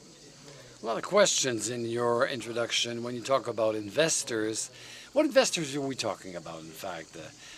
Individuals, corporate investors, French, American, Asians. How do you consider an investor as a bear or a bull? Is readiness to risk, structuring investors, speculative investments, how these investments will be financed? What room do we leave to the levers? And so when you observe the situation today, We note doubt and cold feet and some paradoxes, you know. The first paradox is that professional investors today have the cold feet because are on the defensive because of the rise in interest rates and the valuing of corporations, the need of the volumes of financing that are not possible today, and a stock exchange that is not doing too well and is being degraded. So what we note after 2021, which was frenetic, the volume of operations of investment capital was dropped in 2022 by 22%. So it's massive. We're talking of an important effect. The M&A index activity shows that in the first quarter of 2023, number of transactions dropped. The multiples dropped. It's an interesting signal indicator on the capacity to rebound of the market, and this is also the case for startups and biotechs. For example, we saw a slowdown in the enthusiasm of could be at the source of a new rebound, but the financing is more and more difficult. But the other paradox is that of the level of the values of assets. Notably, the level of financial markets, the 440, is at a very high level, even though last Thursday we had a volatile session, which maybe is an indicator of some short-term evolutions. The major corporations and mainly U.S. companies have privileged the buyback of stocks at a level which is practically equivalent to the dividends paid, so which explains the difficulty to find investment projects. But this should evolve, and the geopolitical period of uncertainty we experienced 3 years ago has shown that we do have a resilience, but maybe this leads to a bear behavior for investors. Thank you very much, Oliver. But Rachid, in this world that is a high-risk world, whether geopolitically, monetary speaking, when we talk about finance, monetary aspects, it's a risky world. So how can an investor react with a view to these risks, faced with these risks? What do you see here in terms of strategies? Well, first of all, should we talk of risk or uncertainties? These are different things. Uncertainties, well, it's something that by nature, it's uncertainty, really. You can manage risk. Uncertainties you can't manage. So what has happened in the last 2 years, 24 months? We've seen a complex, chaotic environment and contradictory. I think we can draw 4 characteristics from this environment. The first being the geopolitical dimension is a determining factor. The second characteristic is that we have, despite all, a strong uncertainty on economic data, and we're talking about inflation here, economic growth, and the situation of the banking sector in a certain number of countries.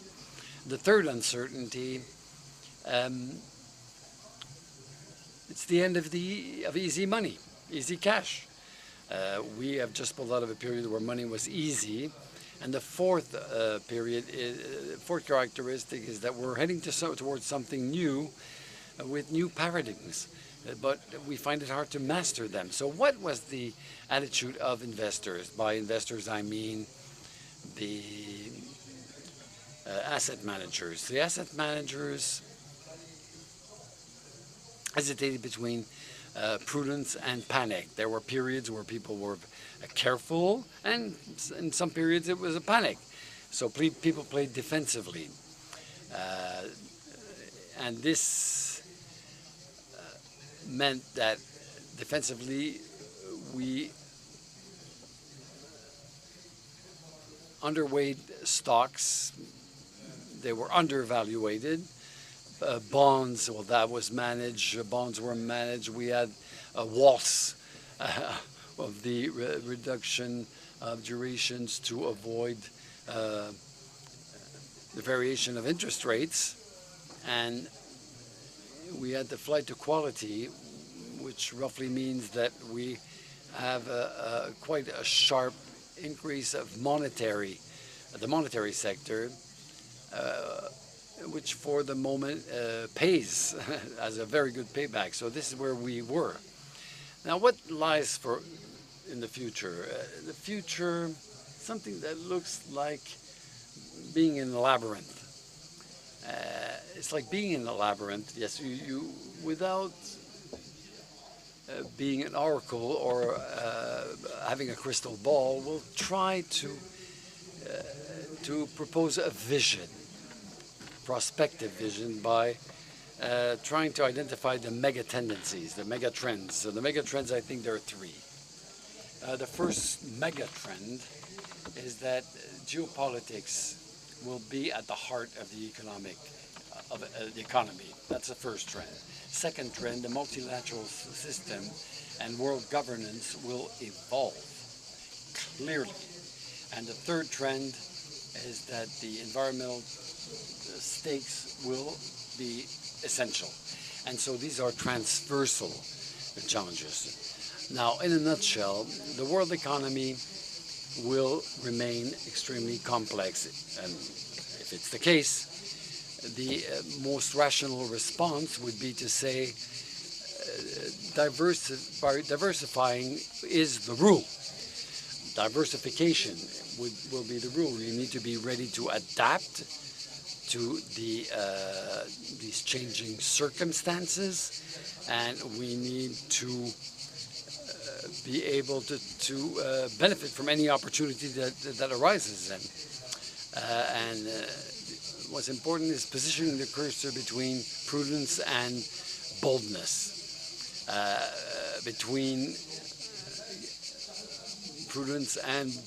So it's just like a fox and like a FNAC, always hunting, very agile, but prudent also. We can ask Oliver to react on the image you propose and to eventually wonder under what conditions the investors can accept to take risks. On the matrix and the algorithms that were presented by Rachid, do you think investors can accept the risk, and in what condition? So I think there are two elements that are important to note. Firstly, the resilience of our economies. We saw in Europe there was a drop in unemployment, better results with unemployment. Everything is not just dark. And as Rachid said, the ecological transition, I'm not talking about greenwashing, I'm really talking about the real transition. We think of this energy sector, there are colossal needs for investments. And so the situation I mentioned earlier, where there are no projects to invest on, I think it's changing, it's evolving. There are major priorities that are emerging, and that can be, as such, can foster an envy to invest. In the studies that we can look at, there are some interesting elements. When you do a survey with the French people, if we focus on French investors, we ask them what would be the priorities to trigger their investments. It's paradoxical, but they don't talk about the payback on investment or the ESG as the main criteria. They talk about transparency. When you talk about the conditions, the required conditions, what emerges is transparency. You can spend the afternoon on this. So I'll use a word that I don't like much, but the need to for investors, I'm talking about the financial markets and individual and private investors, that they have a better control over the nature of the investments they wish to make. The second thing is that they grasp it, and it's the long term against the short term. I think one of the lessons we learned not necessarily learn, but we can observe, is the capacity Americans have, or the U.S. have, to invest on the long run on new concepts. And that was a question that was raised this morning in the amphitheater by the director of the La Poste, who talked about who used Google, and we all raised our hands, and Facebook, a little fewer people raised their hands. But in any way, when you look at the profile of these companies, they've lost. Some are losing money still, but nevertheless, they meant a lot of value creation. So I think that we have considerable investment needs, but what's important is to have a good visibility, transparency, and long-term vision. And the short-termist, that can be the characteristic of some markets, is not the best condition. The short term is not interesting for investors. I do agree with you. Short-termism is connected with risks most of the time, but is there a fragmentation, Rashid, across different markets? You have the markets of advanced countries and the markets of emerging countries, North Africa, Middle East, Asia. Is there any opposition between the two?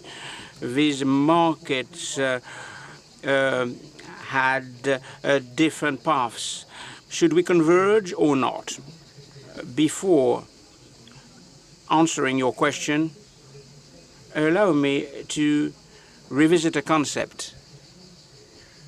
Schumpeter, Malthus, bears or bulls, it's a little bit restrictive. It is too simplistic, as you've said, rightly. Of course, we need to expand the time horizon, and markets are not good at that.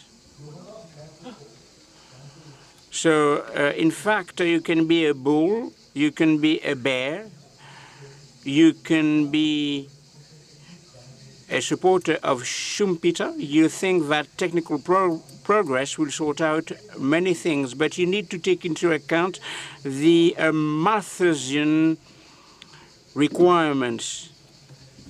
And it is not a problem of demographics. If you consider the Malthusian approach, we have limited resources, so we need to focus on sobriety and frugality. We need to manage both, and it's a cross-cutting process. These will have an energy impact, ecological impact, environmental impact, and financial impact. When we will hit the wall of debt. So there's a dichotomy to a certain extent,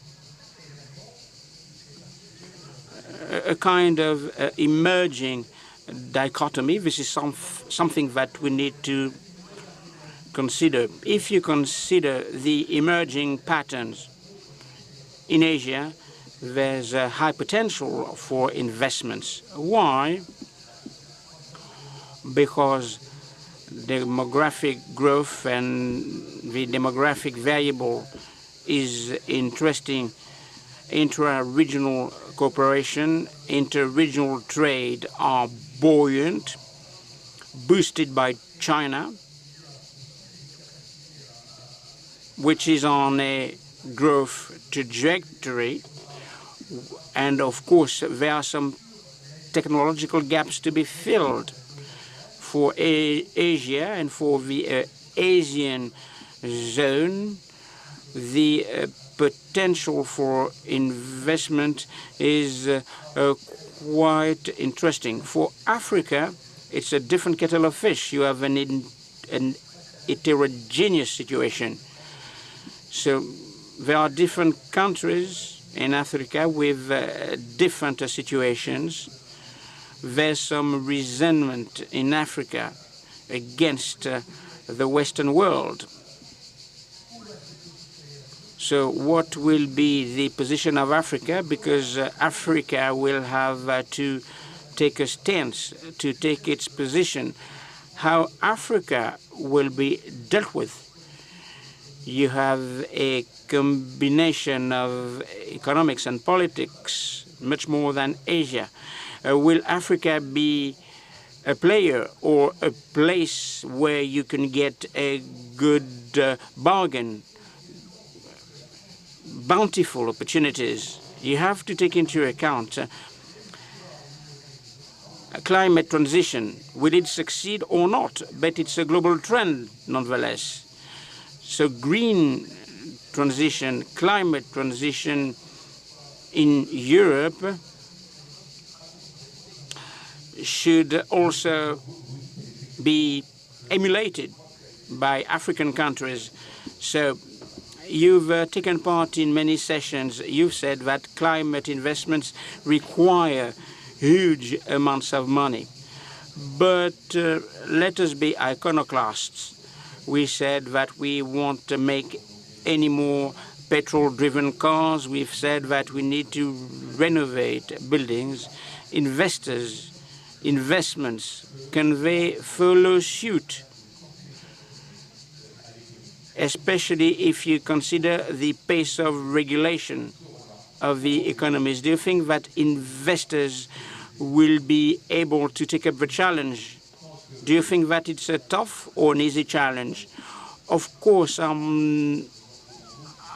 I can't read into the crystal ball, but many things have been said on this topic. But there are different questions with your question. The capacity for innovation to provide technological solutions to ecological issues. We said that by 2035, thermal cars won't be sold anymore, but it's a huge challenge. When we talk about the nuclear industry, France has changed its doctrine recently, and there are some colossal needs. Nationalization is a step, and then we need to consider the funding aspect. There are some startups which want to be in the small little nuclear business.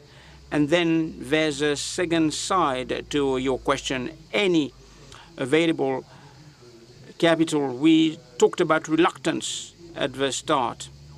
Is it a matter of reluctance, or is it a dearth of invested capital? So we had quantitative easing. As Rashid said, there are lots of pockets of reserves. Private equity, this is a dry power, $2,000 billion that could be invested, taking into account open investments. So we have innovation, we have projects. It won't be difficult to get some money, not public finances, of course, because public finances have dried up. But private investment could do the trick. But who will guide that? Will innovation guide the process? What are the structured methods that could be implemented in order to earmark some money to the projects? I think that institutions can play a role. Do you share that? Yes, I do share what you've said. I do agree with you. We have money, but money is being used to fund something else than investments in Europe. But you have money, you have the objectives that are being sought. But in the middle, there's a missing link, the projects. But why don't we have some projects? The framework for the economic framework is not yet fully established. So you have green transition, you have climate transition. We need to stabilize the framework of economics. A few days ago, I was the Minister of Industry, and he told me the role of a state is to make profitable things that are not profitable, but that are nonetheless indispensable. Thanks a lot. Maybe you have a question. Can't see any question in the room. Yes, a quick question, madam. Can you use a mic? Otherwise, we won't be able to translate. Can you speak up? No mic.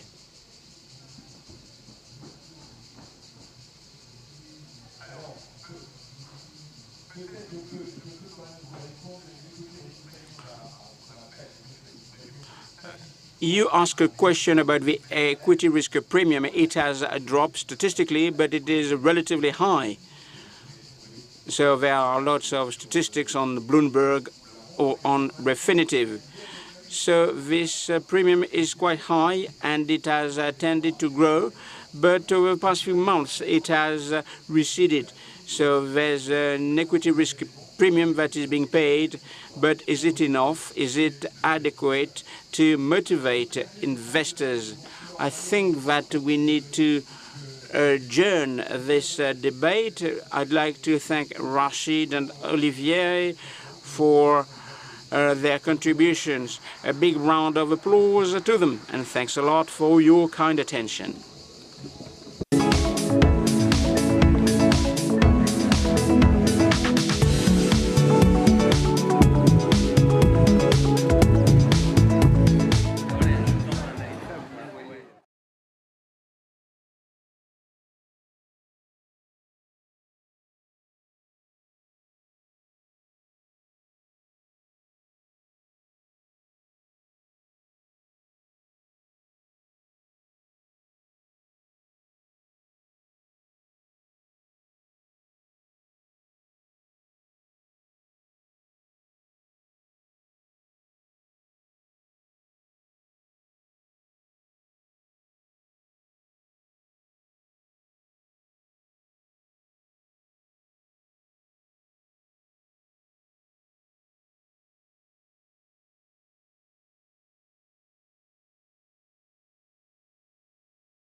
bonjour, merci de passer.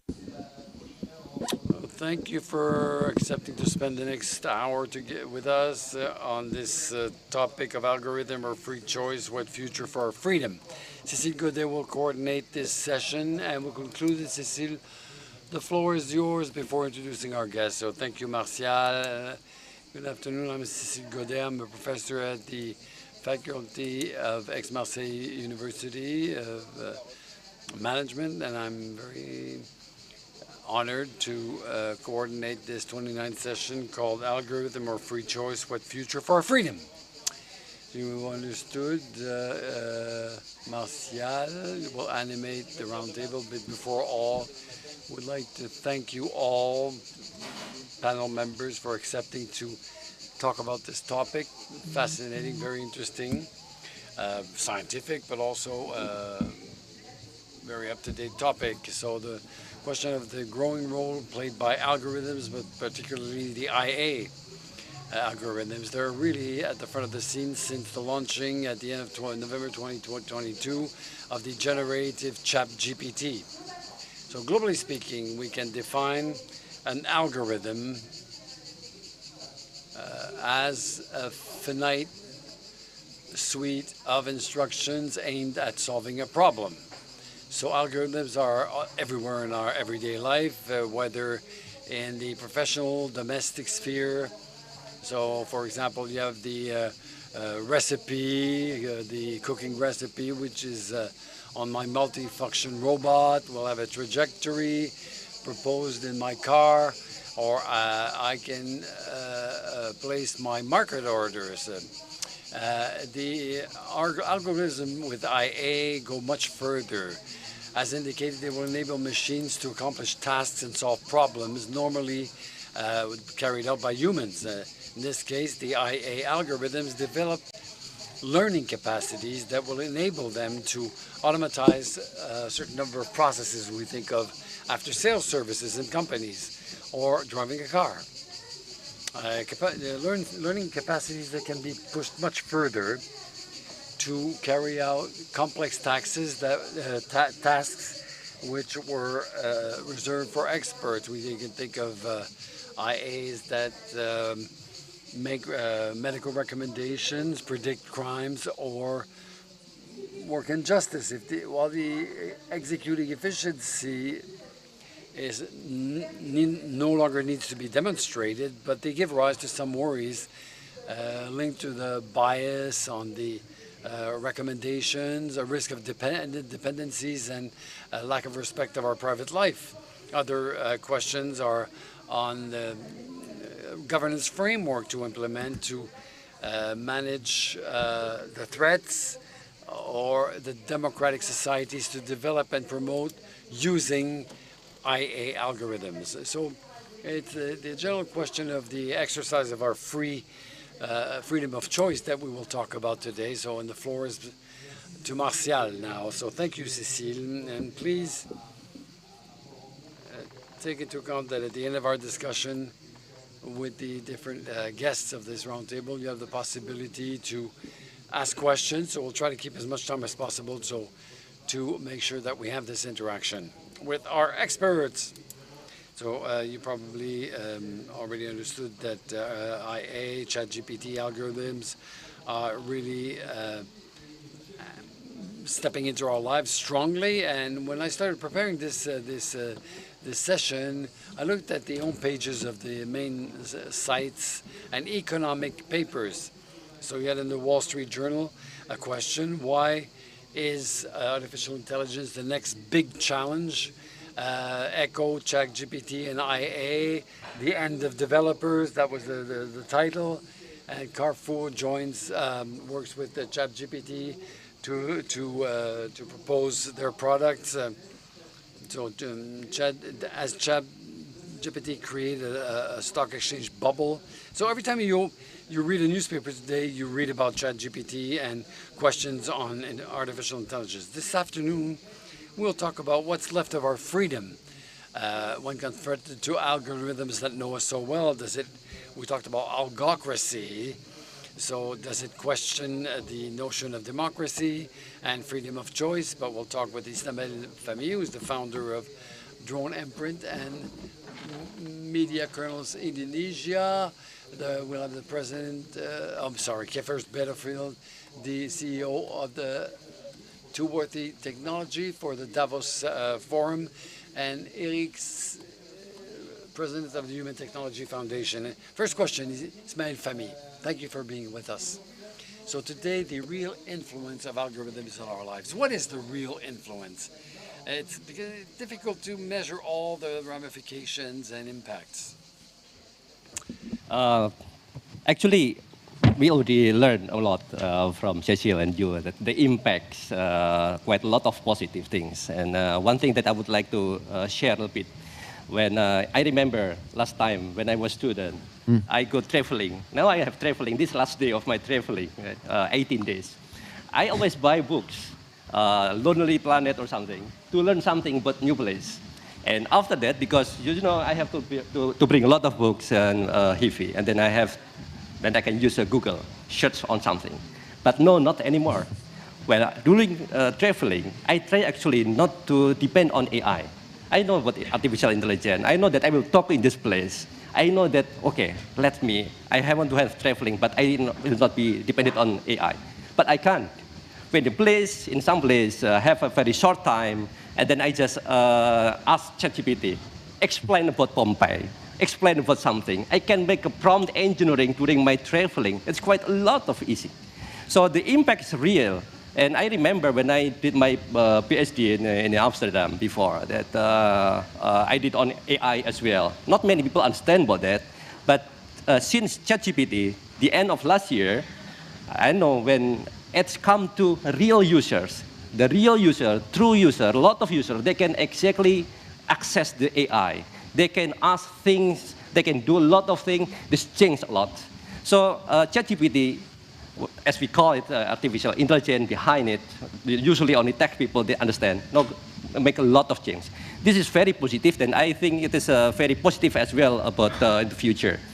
I remember in Indonesia, we have a lot of school.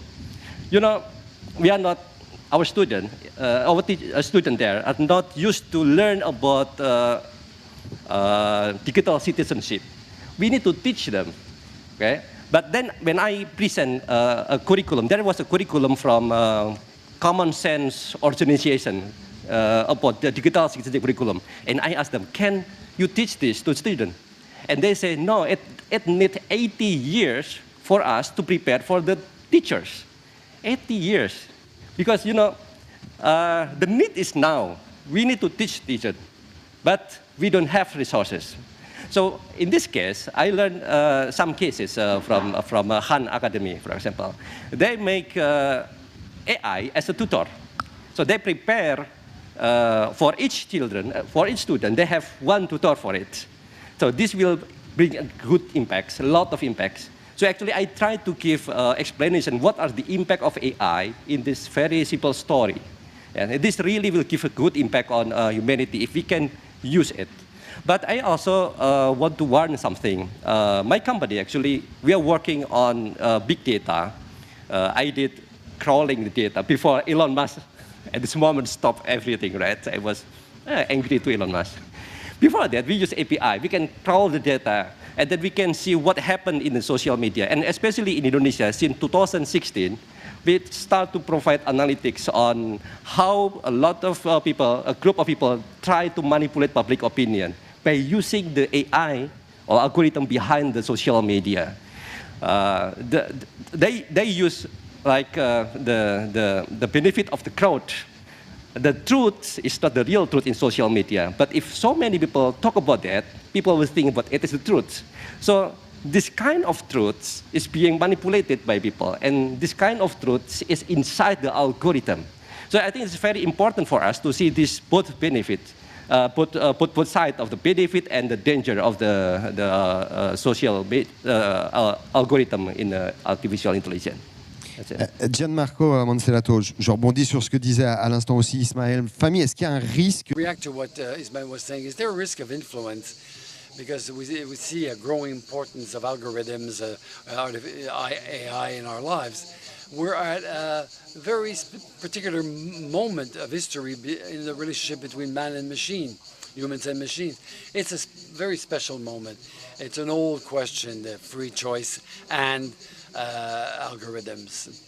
It's a question that dates back to more than 2,000 years. An algorithm is the algebra of the Greeks. And Pythagoras, who was one of the first masters of algorithms, when you look at something that was taken over by Plato, it's not a philosophy of freedom. There's a dictator, we apply the rules, predetermined rules, and full stop. And it will, we will have to wait for a rupture in thinking with St. Augustine, starting from Pythagoras, who said that the freedom of choice is bad. They didn't use algorithms, but they talk about philosophy at the time. But they said it was dangerous, but we have to steer clear from the predefinite if we're a human. So it's a very localized question, because in Asia and in the US, there's a question of intensity. And why this question is raised is because the algorithm is a very old, which is a very old technique, is associated with unimaginable calculation powers. This weekend, Microsoft announced an optical calculator, so it's 100 times faster than the largest machine computer today. So it's very powerful. But this raises two questions. Trust, because ChatGPT doesn't use drugs, but ChatGPT goes up to the 7th or 8th occurrence of correlation. So they can, it can reach, absurd results that the human brain would never reach. So first of all, trust, confidence. How can you make sure that the results of the algorithm are reliable? And the second, it's a strong conviction I have, I'm optimistic, is that the good news with algorithms is that it will make the mere technical master obsolete by replacing it with the art of deciding. In the Taylorist economies, we created jobs. Years ago, we had to master management control, law, legal aspects, the engineers and everything, and that's how you reach your decision. The algorithm will do that much better than you are, so that's over. On the other hand, this will place an emphasis on the art to decide, an art that presupposes that you're capable of appraising, assessing, and taking the right decision that are in a rupture. Imagine if political decisions in the 18th, 19th century had been taken on the basis of algorithms. None of the social progress we've experienced would have existed. The algorithm only replicates, duplicates the past. Whether it's enterprises, public organization, it'll be fascinating because we'll have to recreate an art of decision, an ethic of decision. I'll give you an example, chess games, chess. 25 years ago, it's been 25 years since machines have beaten human beings. 25 years ago, we had Russian players that were really good. Today, chess have become trendy again. And the best, Magnus Larsen, the best chess player today, trains with machines today. He memorizes the best games, and when he plays against a human, at one point he will do a mistake on purpose to pull out of the script, and it creates chaos. And that's when he wins the game. It's fascinating because it will apply to all of us when we decide to pull out of the script to become human again. So it's a real art to take decisions. So to conclude, the algorithm will reteach us what is the freedom of choice. That goes along with risks, of course, but with the great opportunities that go along with it. So First Butterfield.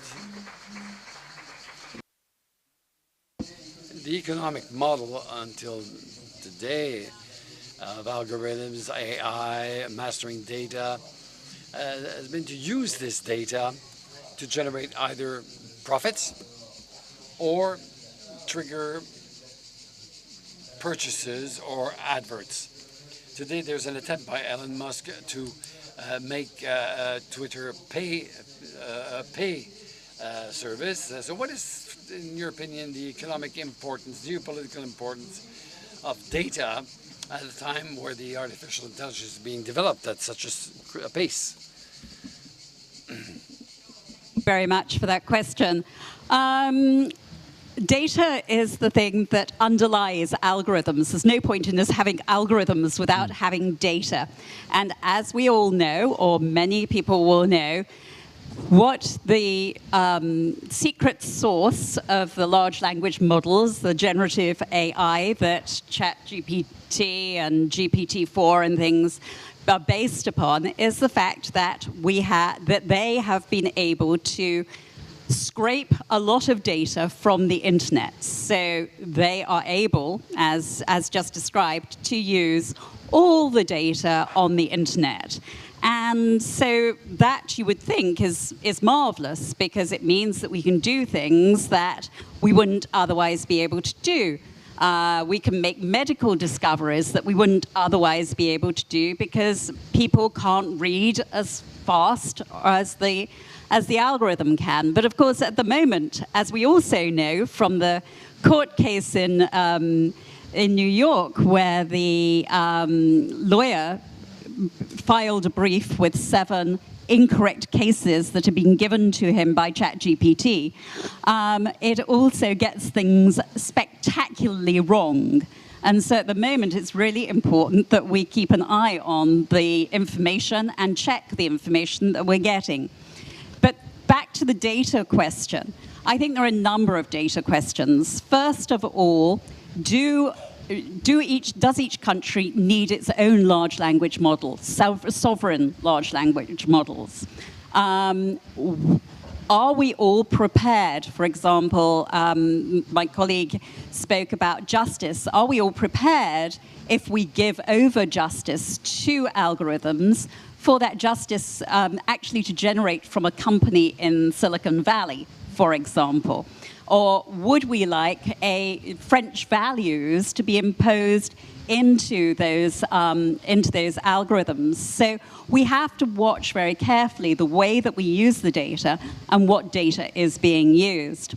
I'm also really concerned about the fact that if you look at a data map of the world, America's pregnant with data, Europe has data, and then underneath those countries, and obviously China has the data as well, but underneath you have Latin America and Africa looking like starving people because there's not any electronic data or insufficient electronic data coming out of the global south to actually enable them to be properly represented when we're using ChatGPT, or indeed when they're using some of these algorithms. So we have to think about that. We also have to think about the fact that are we recolonizing the world by using these models? Because actually what the data that they're drawing from is largely created by white guys in the global north. Ladies in the audience, we are not sufficiently represented, let alone persons of color. So there are some really interesting data issues, and it's data which is the oil or the water that creates AI. And just to finish, the United Kingdom is thinking about giving its National Health Service to one company that comes out of Silicon Valley. Should we be thinking as governments, as citizens, whether we want to share our data with one company or with a number of companies, or that we should charge for that data because it's our crown jewels, particularly in the UK, the national health data. So lots of issues. Et alors, Eric Salobir, en même temps... Eric Salobi. So we've seen that there's an emergence of artificial intelligence, and you have some virtual bubbles, and people are being closed in. Will this change our freedom, the way we relate to people, and the way we relate to democracy? Probably. The way we relate to democracy has been changed, but at the end of the day, what about these technologies? Will they continue to serve us, or maybe this technology might control us? So it's a relevant question when we are faced with ChatGPT and the success of ChatGPT. So this is a non-human device which is not intelligent, in fact, but we tend to associate verbal things to intelligence, and we tend to consider this technology as anthropomorphic, so they try to trap it, they put some existential questions to ChatGPT, but it's a generation of text, as Mr. Matteo said. And when you do that, ChatGPT is no longer an object. Remember the connected loudspeakers. I think that you have these loudspeakers, but they don't talk a lot, but they manage to find their place in our households. From time to time, they are a judge when we have a question. Google's Oracle will provide us with an answer. It's like the gods.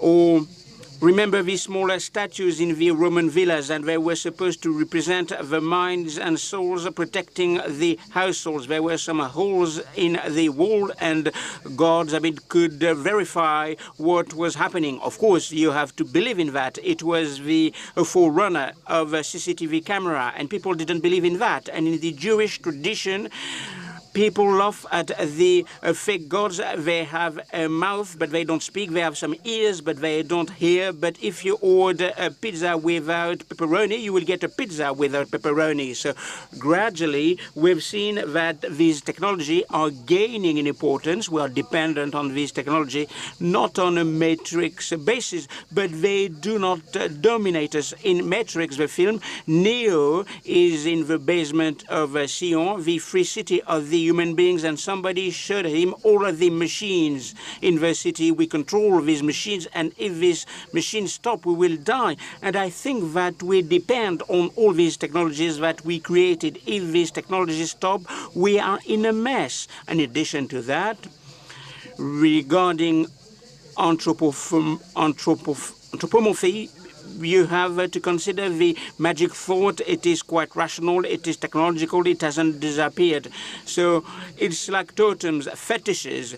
I will invest a lot of energy, a lot of money, and of course, I'm waiting for some protection. And when I do that, I'm using the totem, but at the end of the day, I'm under the authority of a totem. But when you do say so, it doesn't mean that the Thomas manufacturers, Thomas Lequin or Tutman, you have to take into account the Vaudor. In the Jewish tradition, maybe you know that moment the Vaudor, Moïse went on the mountains to talk with God, downloading the Ten Commandments. Wi-Fi is not great, and the other guys are saying, nobody's protecting me. So a golden idol was made, but in fact, it's just a golden artifact. But in fact, you have the divine power that is being given by each and every one of us. It will depend on each of every one of us. Are we going to give something divine? Are we going to accept to be under the control of such technologies? That's quite interesting. Since the start of this conversation, we are talking about free will and the way we relate to democracy. Ismail Fahmy, so you wanted to give us 2 examples of political manipulation in Indonesia, and in fact, algorithms were used. So what happened, in fact? Okay, sure. I think this is happened in Indonesia and also in other parts of the world, because the algorithm is not only happening in Indonesia, because also on the other world. There are 2 cases where my company start to share analytics about political events. So before political event like government election, presidential election, we try to collect data. Usually somebody want to promote opponent or a candidate that they want to support. They try to make opinion. And when they make opinion, they try to manipulate the algorithm. There are 2 things. That is very interesting thing. They based on the data. There was a survey in Indonesia. So people was asked where they get the most of information about politics. So usually there are some survey, right? 70% they got from television. So Indonesia, so the respondent said, from television, because not all of Indonesia, we have a good internet connection. Still in the rural area, television is all the time is there. But when I look at the message, what they got from the television, I remember this message, this narrative is not from television. This is from the social media. And then the second source of information about politics from social media, about 40%, 14%. 70% and 14%, not much. And then I have a question, why the narrative from the social media become the narrative of mainstream television? There are two things, the trending topics. There are several social media platforms. One of the things is Twitter. The user of Twitter is not much compared to Facebook, Instagram, and TikTok now in Indonesia. But in Twitter, we have a trending topic. And you know, the journalists, usually they have a push from their boss. You have to find the job. You have to find a story. They go to Twitter. Okay, there's something trending. Then they pick up something that's trending, the topics. And actually, something that's trending is actually from the cyber troop. Okay. The group of a small group of people, they try to manipulate by making hashtag, making tags in order to it become trending. And then the journalists put into their social media, their news, and then television, and then become viral. This is one thing. They use this quite all the time in order to manipulate public opinion. Okay, the second example is done by, let's call it by government. I remember we have discussion, during our talk about Jakarta is going sinking, right? And then we are going to move to other place. Yes, there is a project by the current president about moving the capital city. And you know, not everybody agree with that. This is just one example. There are some laws that need to be passed, ratified. And because not many people agree with this, then the government or maybe some group of people need to make an opinion. They start to make an opinion, make a narrative the same way by using troll, influencers, and in order to public think that, okay, this is the good ideas. So this is an example all the time that we can see in Indonesia, and I think also in other words, done by government and also by a politician. And actually this is normal during I remember in 2014, before we really used cyber troop in Indonesia, the influencers of Twitter, they are very happy because they was paid by a company to promote their products, right? And this is very normal. But since we have the political events, they become the promoter for the political message. And the money is quite a lot compared to the previous one. So the situation has changed, and all of these are using the algorithm in Twitter. They really try to understand how the algorithm behind Twitter, behind TikTok, behind Facebook, Instagram, it works. They really, because they know that the algorithm, they will measure on the number of share, like, subscribe, and so on. And they want to make this seems like natural, based on the location and something like that. Yeah. Et alors,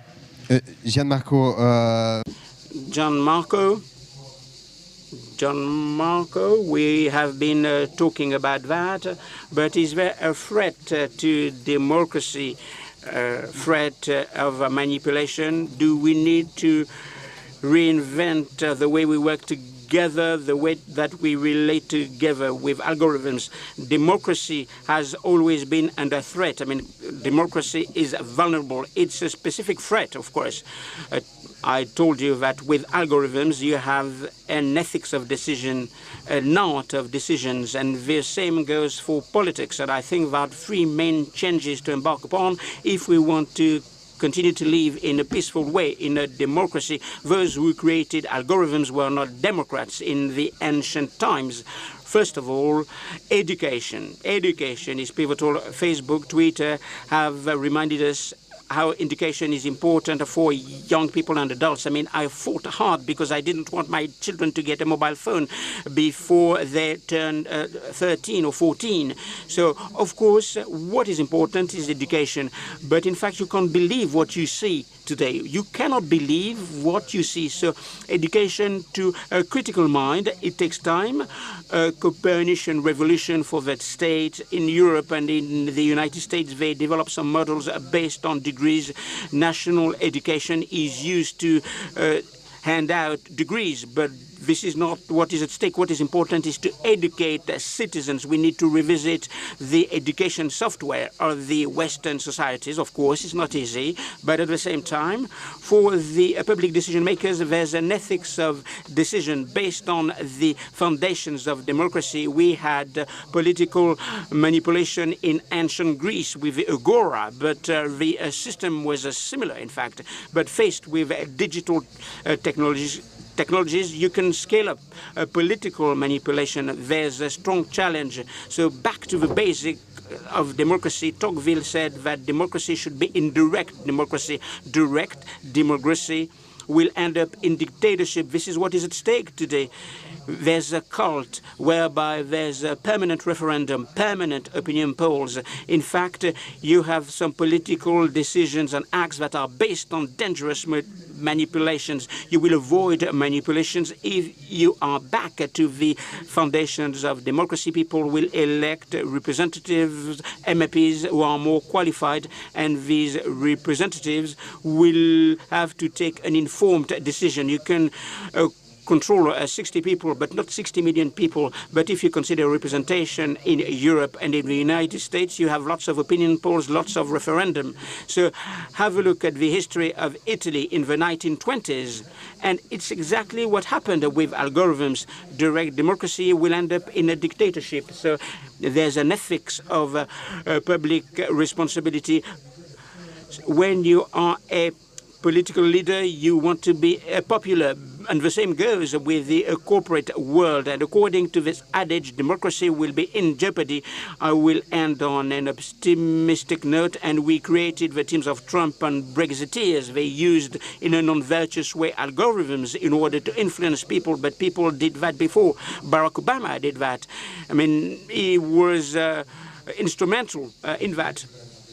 And Nicolas Sarkozy said that he launched his campaign using Obama's campaign. So how can we find this balance? Of course, I mean, we are opening lots of doors, so you'll be able to ask some questions at the end of the discussion. But Kay, for you, what are the tools in order to find a balance, an equilibrium between the power of these companies and the networks and the political power? We'll have to find a balance. What do you think? Well, and I think that it is that question of the balance of power between government and these very large tech companies that are worth a lot more than many countries that actually underlies all the conversations that we have around responsible use of AI, democracy and AI. Because at the end of the day, what we want is to actually have a say as citizens in what happens to us, happens to our children, happens to our future.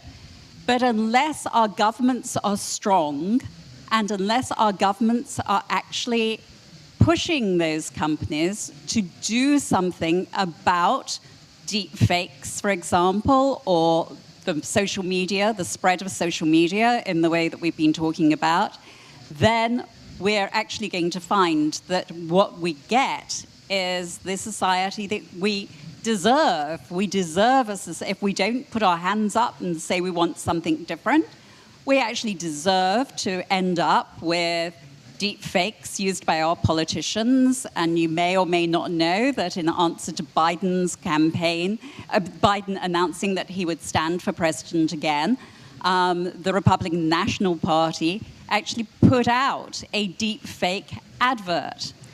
Ron DeSantis is using deep fake adverts.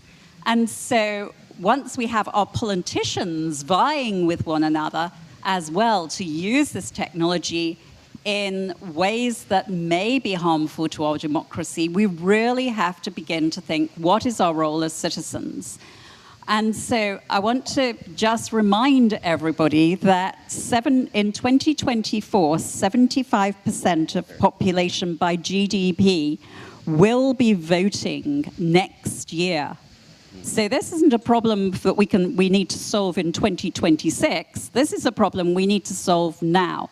These are the conversations you need to be having with your political representatives right now. And I want just to walk back a little bit and also look at the fact that a lot of big tech is saying, well, you can't actually regulate us because you don't understand us. Politicians have regulated things that they don't understand for a very long time. And so I'm really pleased to see Europe stepping forward. I know that there's been a lot of talk during this conference about how, Europe's very good at regulating, but not very good at innovating. I personally believe that, and I've spent since 2014 trying to work with companies and governments to deploy responsible AI, design responsible AI, ensure that we're using responsible AI. So I personally think that a starting point of seeing what is responsible and then developing from responsibility is actually the best way to go. So I don't think you should be as hard on Europe for stepping up and regulating as I have heard at this conference. Eric Selobir, vous aviez dit il y a un an dans la tribune, et ça m'avait intrigué à l'époque. So, Eric, you've said that we'll have to reinvent the human beings. We are faced with artificial intelligence.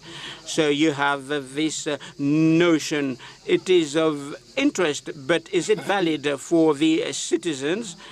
I think it is valid for citizens and for the human beings because these technologies are challenging us as human beings. I talked about language, but this is a case of creativity. 2 or 3 years ago, if you don't want to be unemployed, if you don't want to compete with artificial intelligence, be creative, do a creative job, but you have image generators, and we are fully challenged. But of course, the advent of photography, for example, disrupted painting, and painting had the monopoly of the representation of real life. So painting had to reinvent itself, and photography had turned out to be an art.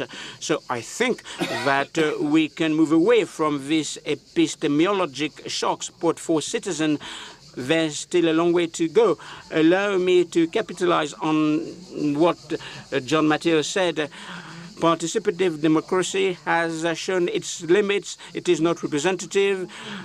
The same people vote. It is non-binding for power, and at the same time, it will compete with representative democracy. And in fact, representative democracy is delegitimized. Do I need an MP if I can vote on Twitter? So that's a problem. We'll have to think about new models going beyond what we do with models. We worked on that. I'm part and parcel of the National Council of Digital Industry. So we worked on creative model. So the citizens won't say that they aren't happy, they are not going to get together to demonstrate, but they can co-create, they can think about new models. You have open science, you can have citizenship with open science. If you consider ChatGPT can help us with this technology.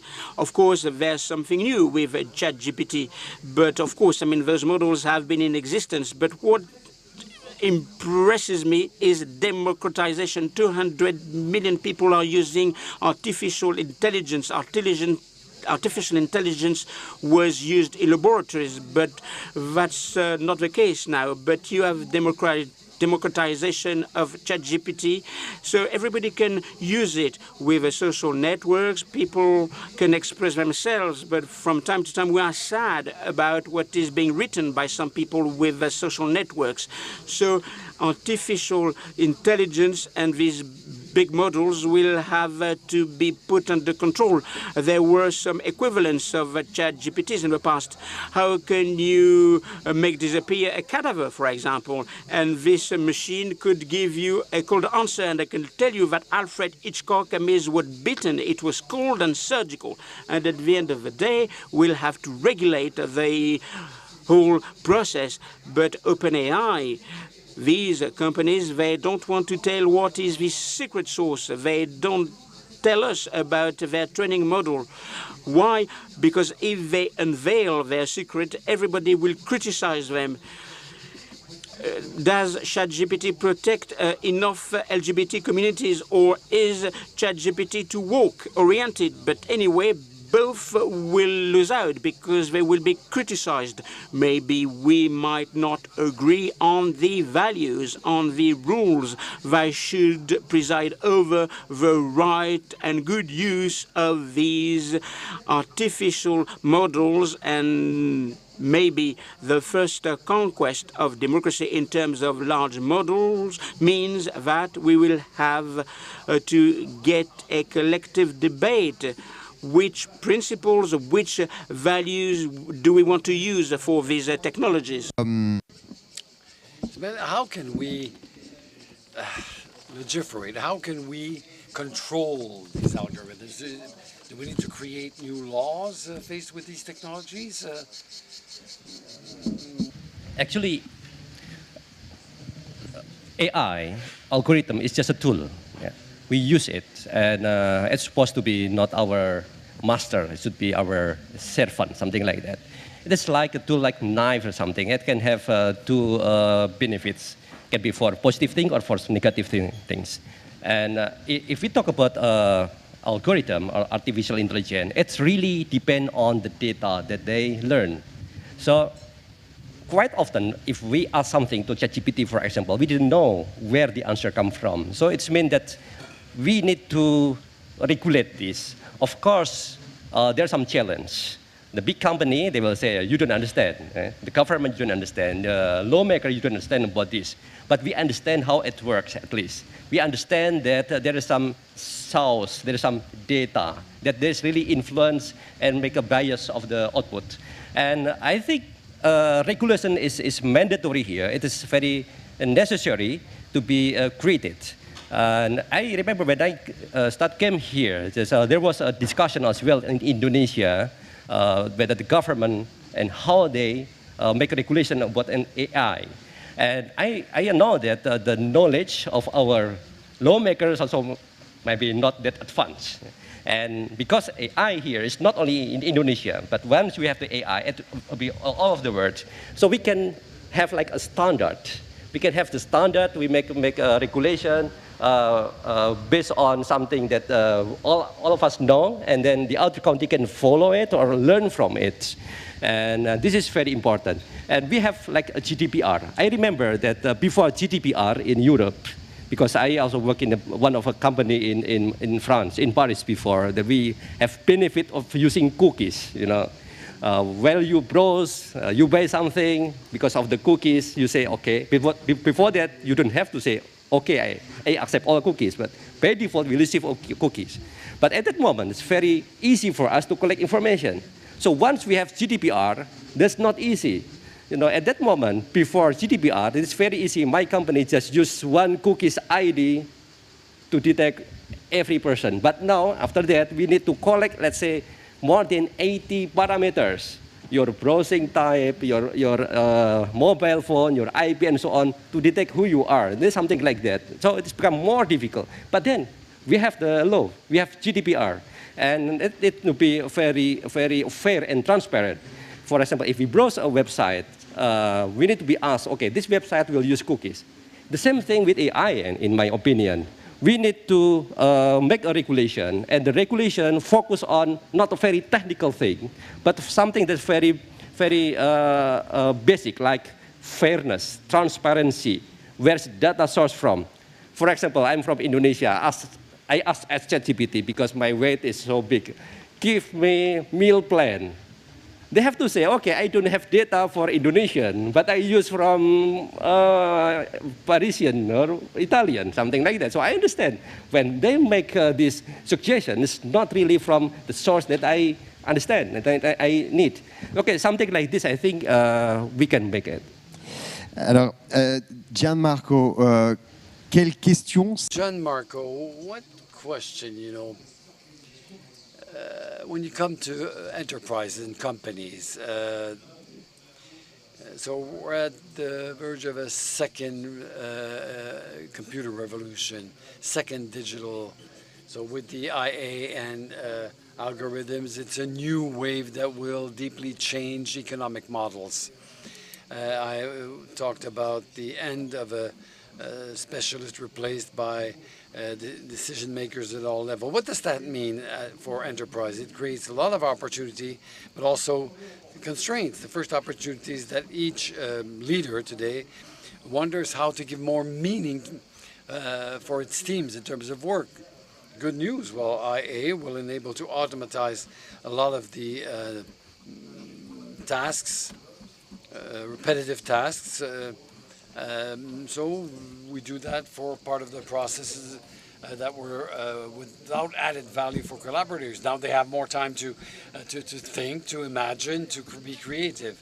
The economic benefit, people don't want to pay for low added value activities. The advantage of IA will do better and for cheaper. So these are very beneficial advantages. And now you concentrate on added value activities for the people. And you have to trust the data. Of course, in politics it's different because it's an open world, so it's difficult to validate the data. Encourage your children to find jobs. It's not coder, it's parameter setting for IA. That's but for the older people, there are 40, 50 who have learned to master techniques. Well, they will be in danger, undeniably, because with all the social risk this gives rise to. So for enterprises who are committed in corporate responsibility, social responsibility activities, the social part is very important. Training is vital.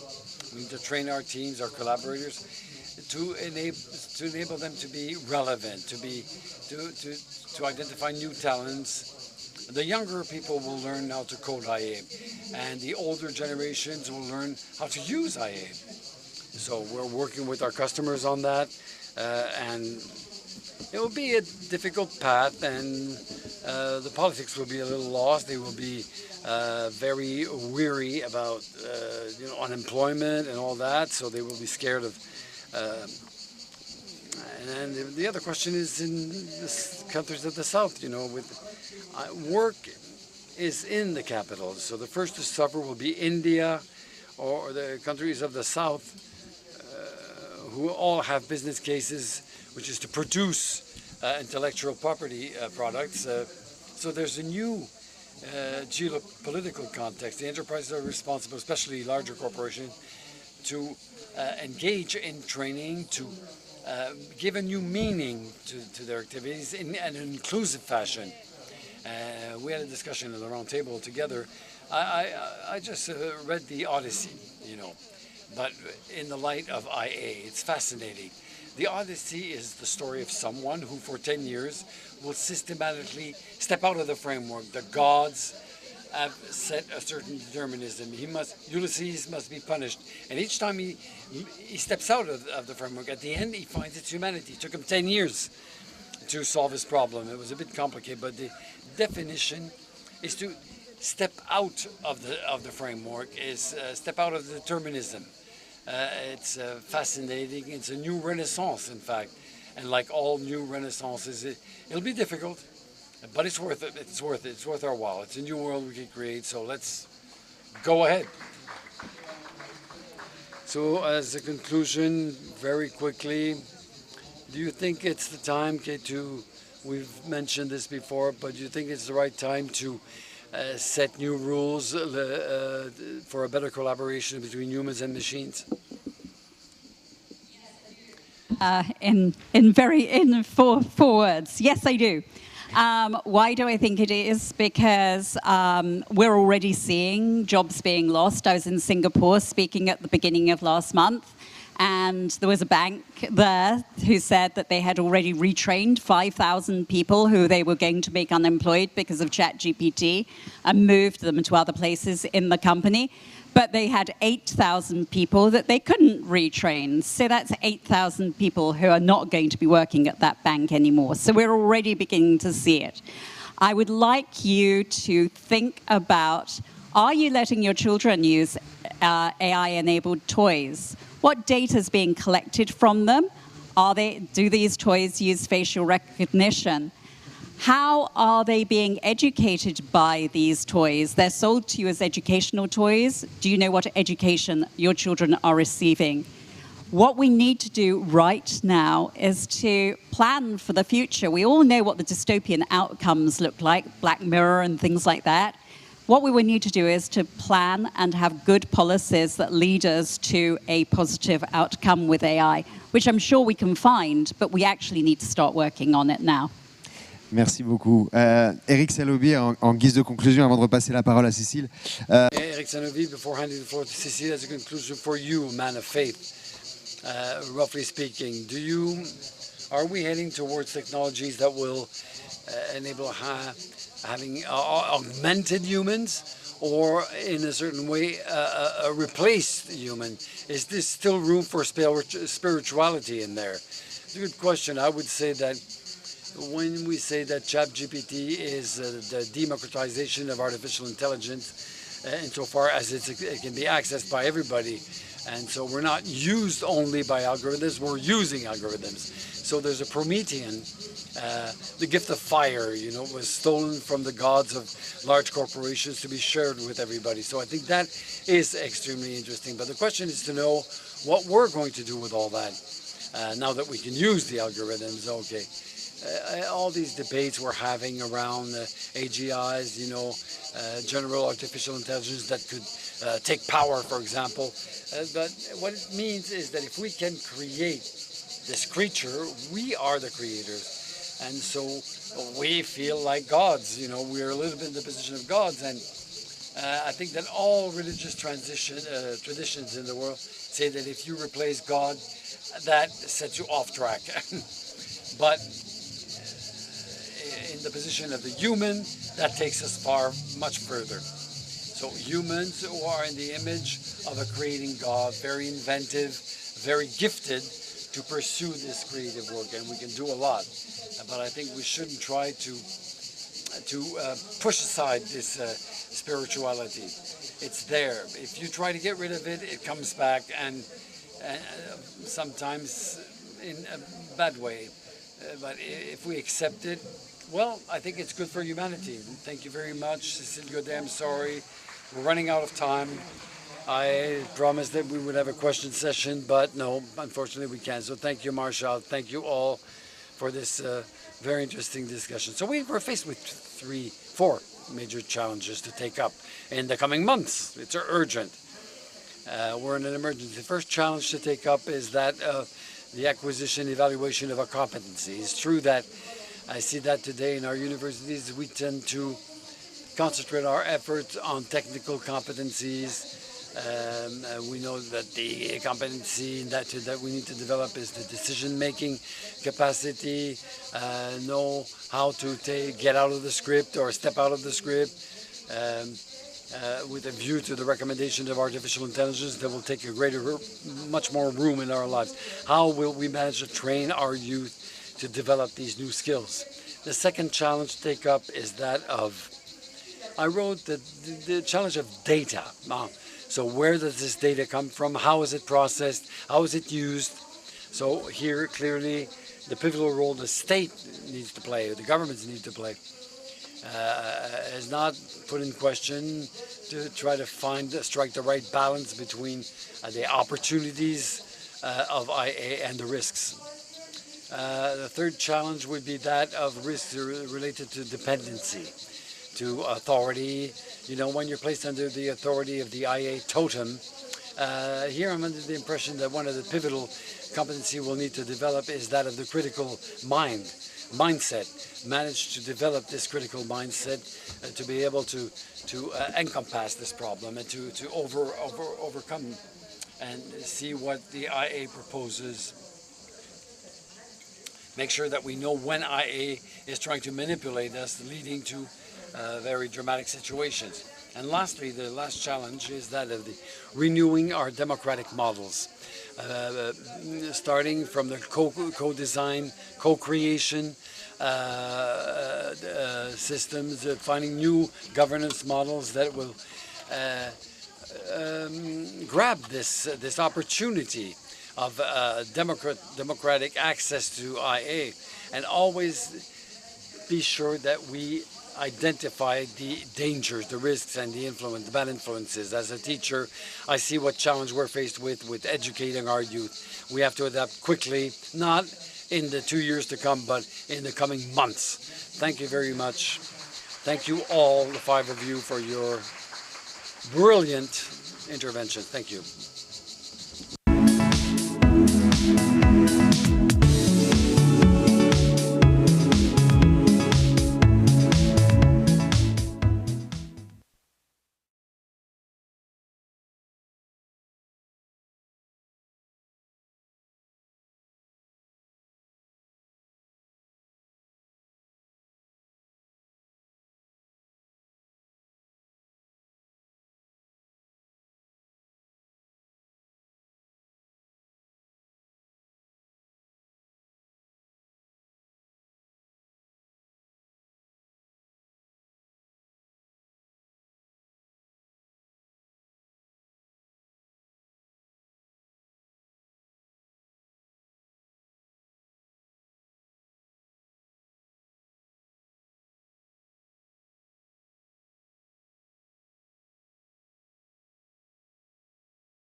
Good evening. Welcome to everyone. Thank you for being with us. I see quite a big number of people. My name is Alexandra Ben Said. I am producer of a magazine with France Inter, which is a radio station. I am delighted to be the moderator of this plenary session called Embracing the Ecological Transition. Embracing is a beautiful verb that shows that we have many commitments from states, from companies, but we probably don't know yet how to embrace the ecological transition. So how do we get there? How can we get there faster? Do we have the right financing? We have 1 hour ahead of us to tackle all the solutions, but also the obstacles. And since 1 hour is a short time, I will not take any more of your time. So the chief economist of the OECD, Claire Lombardelli, is with us. Hello, Claire. So you can applaud them after I present them, as you want. So now we have the CEO, Jean-Pierre Farandou, who's the CEO of SNCF. Henri Poupard-Lafarge, Chairman, CEO of Alstom. Sabrina Soussan, who's the CEO of Suez, with all her team in the room. Pascal Demerger, CEO of Maïf.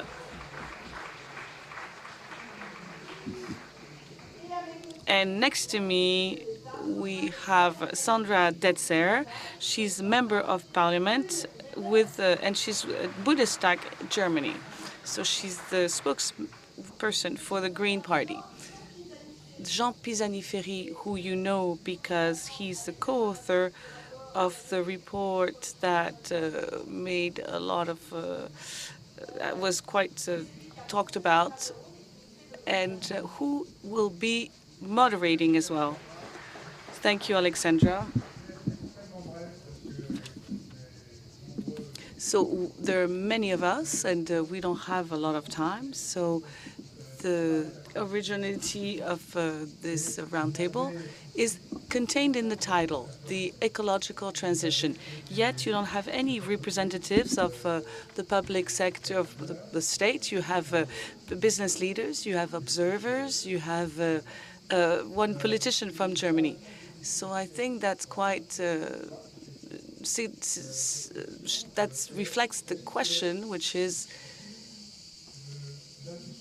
if political impulsion gets weaker, if there's some obstacles in Europe or in France, are companies, social actors in general, be able to keep continuing with the current legislation without expecting an added momentum?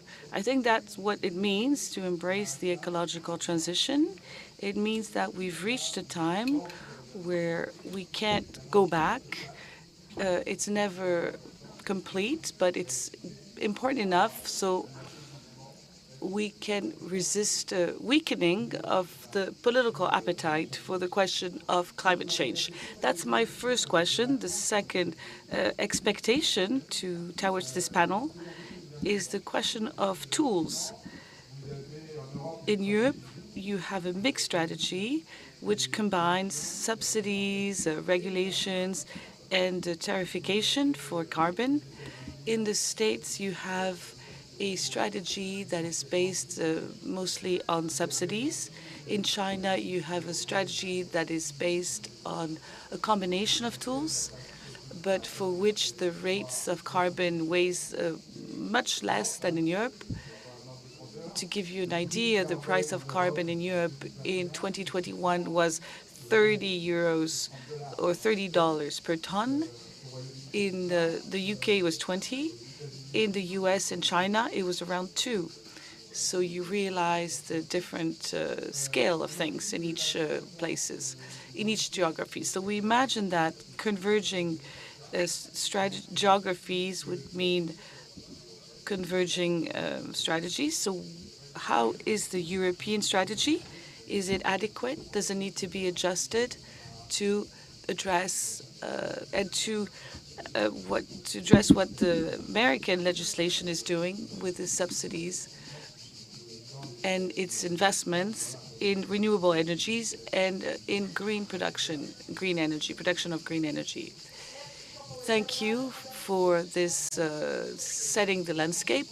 So the way this roundtable works, we're going to give the floor to each speaker for about 4 minutes. So each of them can describe from the viewpoint of their company, of their position, what it is, the ecological transition. I have to be clear with you, we also ask them very precise questions that they prepared, and then we'll have a bit of time for the panel to interact, and maybe we'll be able to take a few questions from the room. The first person I am going to ask to speak is Sabrina Soussan. Suez means waste, means water. Water is a resource that was quite abundant and is becoming more and more scarce. We realized this in France last summer. I have 2 questions. In the question of embracing the ecological transition, we can ask the households to make some efforts and save water, but aren't we going to have more and more conflict of usage? Sabrina Soussan, you have the floor. Thank you. And the ecological transition is a source of conflicts. I'm going to get to the households afterwards, and it creates tensions.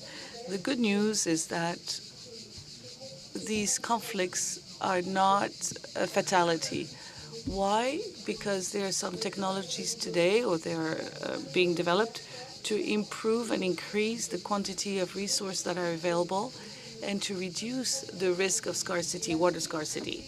So the key is to recycle and to create new resources. In Nice, in the Nice metropolis, they are building a water treatment station where they can use, we're able to use the used waters for the green space and not use drinkable water. We also have a system to reuse batteries and very rare metals such as lithium, cobalt. We are also creating resources, new resources, with desalination, which we've been doing for many years in countries which have hydric stress. The key as well is these technologies exist. We have to deploy them. We need the right investment to deploy them. You said that there are no private actors. I believe in the private-public partnership, in the concerted action of the actors, public actors and private actors, to find solutions. If we want to talk about the households, why would we ask them to make sacrifices when the 10% of the waste produced, 20% of the water, and 30% of the energy consumed is accounted for by households? The technologies will not be solving all the problems. What we need is changes in behaviors. It's not only the world of agriculture, it's really households. And we could see that the latest survey from the Echo, which is an economic magazine, the French people are ready to reduce their water consumption, considering the situation that we find ourselves in. And being here today in Aix is a good example of that. So this change in behaviors is necessary. And there are several levers for water and waste to help and encourage this change in behaviors. The first lever is price. I don't think we can avoid a discussion on the price of water, for example. Why? Because the price of water has to reflect the value, the ecological and social value of water. The price of water has to encourage for people to have reasonable consumption, and the price of water has to allow the investment that are necessary to solve all these challenges. My last point is that this topic we must also ensure that the more modest households are not faced with a difficult situation. So I believe in different rates. The waters of Dunkirk have progressive rates. Different rates for useful water, comfort water, and essential water. With this program, in 10 years, they've reduced their consumption of water, and they're way below the average, the national average. Last point, the actors such as ours, the operators, we are paid by volume, by the volume of water or of waste. And I think we need to change that model as well. We'll be paid on the reduction of volumes. And we already have some performance contracts for water and waste, in which, for example, in Brive, we commit to reduce the consumption by 20% in over 7 years. And for waste, in Montauban, we are committed to reduce it by 20% as well in 5 years. This is a fundamental change that is very much needed. Thank you very much. Thank you. Now, the perspective from the point of view of the SNCF, who seriously embraced the ecological transition, or at least the energy transition. Jean-Pierre Farandot, you said that you were going to have some trains running, but you're also going to produce electricity by putting some solar panels. So my question was, why did you decide to do it now? Why are you accelerating now on this? I would like to say a few general words. The title of our meetings is Renew Hope. We need to ponder on this phrase. Why? Because hope is getting more and more scarce. We can't find solutions. We feel that very powerless to solve the problems. We're facing a climate urgency, a social urgency. We could see all the protests because of the retirement age. There's a lot going on in the suburbs. So renewing hope is absolutely necessary. And to do that, we need a method. And I don't think that we have enough. We position ourselves for or against, and that is very polarizing. So I think we need to play together, work together. The shared diagnosis. What does that mean? What are the root causes of the problem? We go too fast on the secondary causes, but the root causes are going to stay if we don't treat them. And we need a vision, we need a will, we need a desire, we need to transcend all the efforts, because there are many efforts underway, there are many transitions going on. So these few principles, I applied them within my own responsibility. We're all responsible for a bit of the chain. My part is the rail. I still needed the state to help me with this. I wanted to put a lot of money in the French railway system. How did I start? I initiated it. Recreating hope means being bold and defending your own convictions. So in February 2022, I produced a 6-page paper. It was pretty much my own belief. With 20 years of experience, I wanted to present why the railway sector could bring a lot to the country. And a few days afterwards, the Prime Minister announced a vast plan of investment for transport in France. So we have to believe in it. We have to be bold, and things are possible. Some people think that I'm here pitching for the state's money. Not at all. For the PV panels, for the SNCF, I did this with my money. I spend my money because I make money. So with my own money, I choose to finance PV panels. So why do we want to go there? Because there are 3 elements. Ukraine experienced this. The climate emergency is quite recent. Before Ukraine, we're not so careful about energy. Now we are. So if we are a big consumer of electricity like we are, it's a lot in the country. So we decided that if we could produce it, it would be much easier. There's also the question of supply. You remember that last year we didn't know how we're going to go through the winter. We didn't know if we had electricity to take us through the winter. So that's the question that a very wise economist is going to think to make decisions. Second, there's something that is beyond us. The fact that we wanted to get out of just the railway business. Why wouldn't the SNCF also build PV panels? So this is a way of thinking out of the box for this energy transition, and also the lever of the energy crisis. Was the energy crisis, we decided that we're going to use solar energy. So we started doing it with roofing in the stations. the goal is at 2030. We're going to go up to 10,000 hectares. And the innovation is about doing some length, some panels that are long, and that we're going to put under the roofs of the shelters, the sheds. And we're going to go from 1,000 to 2,000 hectares. And with 10,000 hectares, we can be self-sufficient, which is great. So around 2050, the SNCF, the rail sector, the rail company in France will be self-sufficient in terms of electricity. So it can be done. And finally, it may be an element, positioning. I think we're facing transformations. We're talking about transitions. I think it's more than that. I think we have in front of us some changes of paradigms. The old solutions don't work, and it's not about putting a Band-Aid on top of it.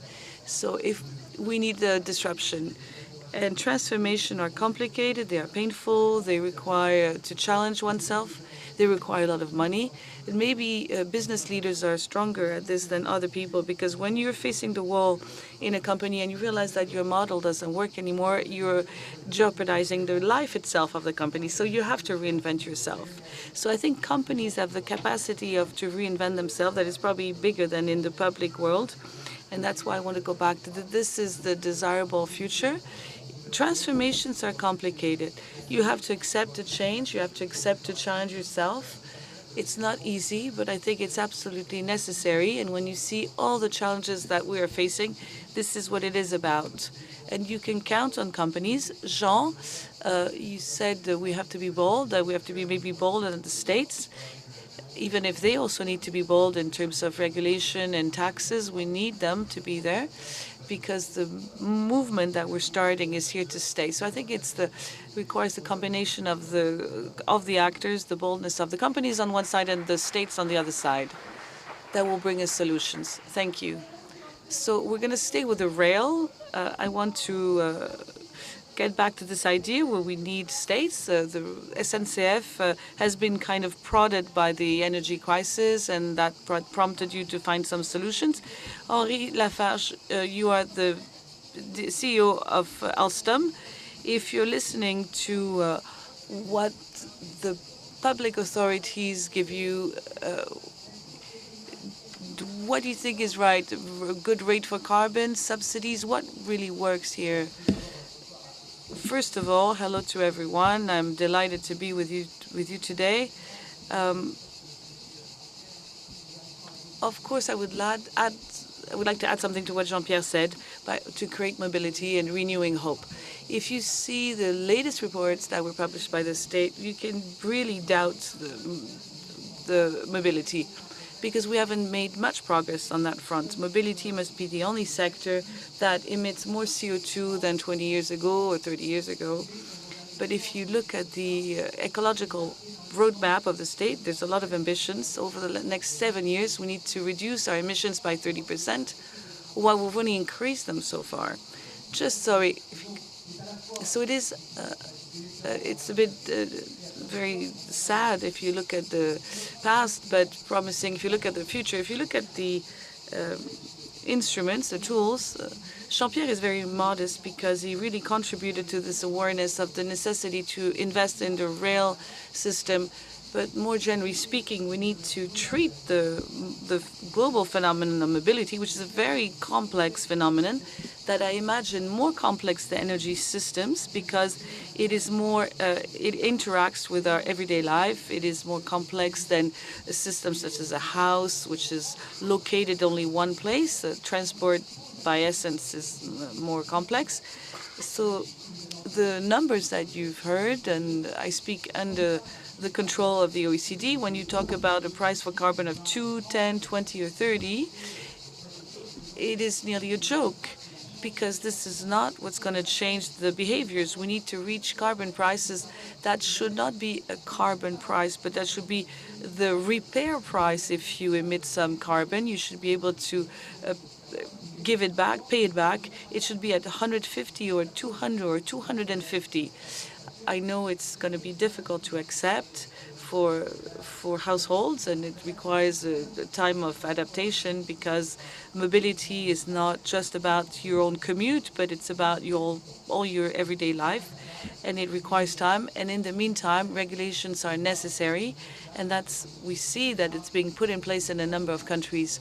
What creates a lot of hope is the capacity of states to launch the electrical car at the scale that it was launched, which shows the capacity to really make big leaps. For us, Alstom, of course, we are adjusting to this new situation. We're adjusting to the new expectations, the new requirements from the SNCF, and we are bringing technologies, we are bringing solutions that will answer the new regulations that themselves address the new needs. There are two major technologies here. There's everything that concerns energy, so energy consumption, a new train. We talked a lot about the TGV-M, which is a fast train that will consume less energy than the previous one because of the optimization of its traction chains and optimization of the consumption and additional auxiliary systems. So it's going to use decarbonized energy. When it's not, if it's not electrified, it's going to be based on hydrogen or hybrid to use less and less diesel, which is a carbonated energy. That's the first group of solutions. And the second one is the digital solutions that we bring. Why digital? Because generally speaking, digital solutions optimize systems. For example, an automatic drive will drive better in terms of energy than a driver that would do it without any assistance. An autonomous train will increase the capacity of the lines. You see it in subway lines, the automatic lines in subway. They have distance intervals that could not meet a human driver. So the combination of all these systems allow us to have significant gains. If you look at the distance between Paris and Lyon, we're going to change the systems of TGVs. We're going to go from 13 trains per hour to 16 trains an hour. On the Paris-Lyon, we're going to increase the number of seats in the TGV by 20%. We're going to reduce the consumption of energy by TGV by 20%. If you add all these elements, it represents a gain of energy by seat that can go up to 40 to 45%. Those are extraordinary numbers. Those are great numbers. So our modest contribution is a technological contribution. We increase our budgets in R&D. So this is really what we believe in. But to conclude and to go back to the original question, of course, this system has to be encouraged by a price of carbon that is what I call reasonable, or by some regulations that will valorize these innovations. If these innovations are not valorized by the general system, and I will never thank Jean-Pierre enough to valorize them with our partnerships. We do a lot of partnerships with the SNCF. If they're not valorized, they will not grow. They need a favorable context to be able to grow. Thank you very much. Pascal Demurger, the CEO of the MAIF, who is the last of our 4 CEOs. In your view, I would like to go back to the idea of the commitment of the states and the idea that we are facing headwinds in Europe and in the States. I hear in your speeches that there are many regulations that create a favorable framework. In the absence of the commitment of the states, can companies orchestrate the transition and go there alone? Hello, hello everyone. I believe that Jean-Pierre, you're the one who answered the best to this question, because you answered it not only in words, with your words, but with your actions. And you said you led the way. You didn't wait for the state to do something. And tomorrow, the SNCF will be producing its own energy. And this is great. No, of course, companies cannot just allow themselves to wait for the state, because we know it. Companies have an interest. They don't even have a choice to commit to into this transition. A company today who doesn't embark on the ecological transition, on the social transition, is a company that does not know how to attract talents anymore, that doesn't know how to retain his talents. It's a commercial brand that gradually will degrade. if a company is exposed to a climate situation that are going to be more and more serious, so litigation, so we know that there's been a lot of disasters, natural disaster that's not so far away, or some social protests like we've seen again a week ago. I believe that companies don't have the choice. There's a way to do things. The way to do things goes through many aspects. First of all, it is imperative that the commitment of the companies means performance. There cannot be contradiction between performance and commitment. We can create economic models in which the commitment of the companies and employees benefits the client, benefits the planet, and benefits society in general, and creates added performance for the company. The MAIF has never seen such a high deployment than over the last 5 years. In its whole history, the MAIF was created in 1934, in the 30 glorious years. We've never sold so many automobile contracts than we are now. We have huge competition. Having said that, there's a reason, and the reason is because of the commitment and the brand image. Also, and I turn to Jean, it also means that the company must contribute to financing the transition. You gave us the cost of the transition to 65 billion, additional billion every year. Well, the choice here boils down to what? Either you believe in the message sent to the household so they can change their modes of consumption. It has a limit. It is what we call the yellow vest. You know, in France, which is a country with huge social divides, it is very complicated and very unfair to play on this price message. And public finances have run dry. We need support from the powers that be, but the state can't do everything at all costs. And I think we've reached the limit in that respect. So yes, companies will have to contribute to the financing of this transition. And this also means that sometimes the market is reaching its limits in terms of its mode of functioning. Cooperation sometimes works better than competition between companies. Let me give you a very simple example. We have what we generally call insurability. That is the ability to insure our homes in the future in the event of a climate disaster, because we're working towards more climate disruption in France, and I'm talking about metropolitan France, 10 or 15% of the country, and we know, and this is scientifically proved, that it's exposed not to a climate risk, but to a climate uncertainty. Of course, if we let the market, leave the market alone, what will happen? The insurers currently insure these homes properly, but in the future, insurers may no longer want to insure homes in these areas.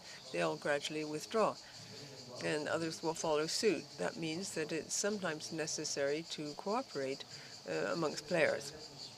And last condition, companies have to be a bit sober in terms of using energy, raw materials.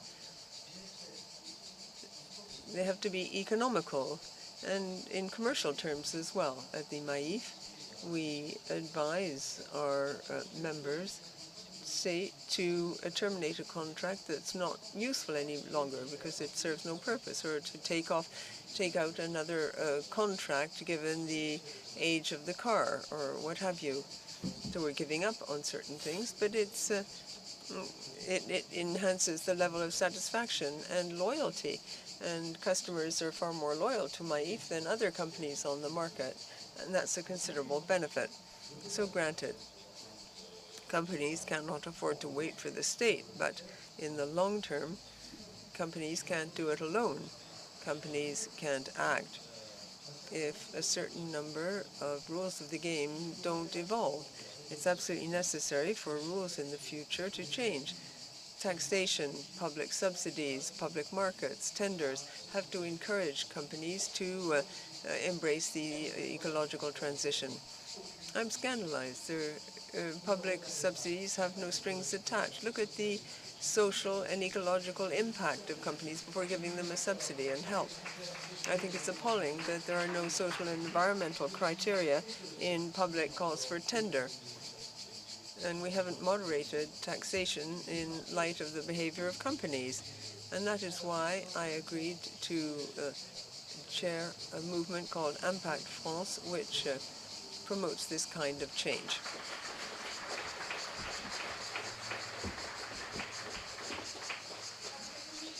Pascal Demurger, you talked about changes of behavior and certain limits. You talked about the yellow jackets, the yellow vests. We can now turn to Germany. In Germany also, the transition is not an easy path. The Greens were hoping for a revolution in heating. We'll talk about gas-fueled heating units. There are a lot of policies in this area, but it's hard to make the Germans change their behavior. This week, the Karlsruhe court slowed down the implementation of this law. I'll let Sandra Detzer explain things to us. The transition isn't so easy to achieve. Great pleasure to be here. Let me stress first that Germany, of course, and France as well, but Europe in a whole, has a very special moment in time, I would say, since the Russian state did the aggression and started the war towards Ukraine. For Germany, I would say that, Sean, your question was, what do we do when we lose political momentum? This moment in time, in February 2022, it accelerated political action as we never saw it before. So my party is now in government for the first time since 16 years. And Robert Habeck is the Minister for Economic Affairs. He is a Green. And we had to deal with the situation in which Germany was 50% dependent on Russian gas. And all of our international allies, they told us years and years, don't do that. Just get rid of projects like Nord Stream 2 and stuff that would even increase dependency, but former governments didn't listen. So what we had to do during the last year was to make sure that industry production was kept alive and that people could heat their houses. And we did it, actually. We did it together with the help of France, with the help of whole Europe, with the help of our US allies. And that was a very special experience for Germany. And after that, it was perfectly clear to everyone, basically, that we will not see, we don't want to see this dependency in the future again. So we accelerated to we speed up renewable in a never-seen way before. A figure that is pretty impressive, I think, is that we have now 30% more renewables than we had in 2022. And we are only to start to have this acceleration to push it even further. And now you would maybe ask from a French point of view, why do you not use nuclear power much more than we do? And you know that we had a strong discussion again about this in Germany. And as you know, we decided to do it pretty differently. We want to have renewables till 80%, for 80% of the energy supply till 2030. And we will have, for the rest, we will have hydrogen and gas. And so we are basically in every sector, from industry to housing to traffic, we try to have this transformation going right now. So you asked about heating and the discussion that we had here. We passed a law, or at least we, no, I have to say we started to pass a law that will have a regulation that says every household that needs a new heating system will have to have 65% of renewables from next year on. And we combined this legislation with the necessity to have local authority planning of how they plan the local heating system. And you are perfectly free to choose what kind of heating system you want to have, whether you have heat pumps, whether you want to use geothermal sources, whether you want to use, for example, the heat in rivers, which is a very, very nice option for my constituency close to Stuttgart, because we have the river Neckar, and all the local communities that are along the river, they just use the river to get their heating from. So local authorities are pretty free to choose whatever they want. But now, of course, this is a point of time where everyone in Germany realized that transition is here. You cannot escape from transition when the state asks you to change your heating. So everyone was like, whoa, can I afford it? What can I do? What is the situation in my house? And that was a huge debate, and I openly say that we made a kind of mistakes when it comes to communication. But after all, we agreed within the Paris Agreement and also on European level that we want to have a climate neutral economy. Of course, the heating is very relevant for this climate neutrality because it makes up 30% of CO2 emissions. So what we did was to make sure that there's a lot of support for households. So now you can apply for up to 70% for public money when you change your heating system. And this hopefully makes sure that people are not that concerned. And after all, we try to explain that this will also be a great opportunity for companies that produce heating systems, for the guys that implement your heating system in your houses and stuff. They're all keen of doing it. They're all ready to go. So I'm pretty sure we can do it. But as someone said before, it's really transformation is a hard piece of work. And it's really good that we have the political will right now to do it, because we think it's necessary. Merci, Sandra Detzer. Thank you very much. Now, we'll continue with the head economist of the OECD, who's going to talk about good practices. How can we move forward faster with the ecological transition? Is there a difference in strategy between Europe and the US, the various instruments we've talked about, Claire? The price of carbon, for example, standards, subsidies. What appears most relevant and effective in your view, and what are the prospects in this area?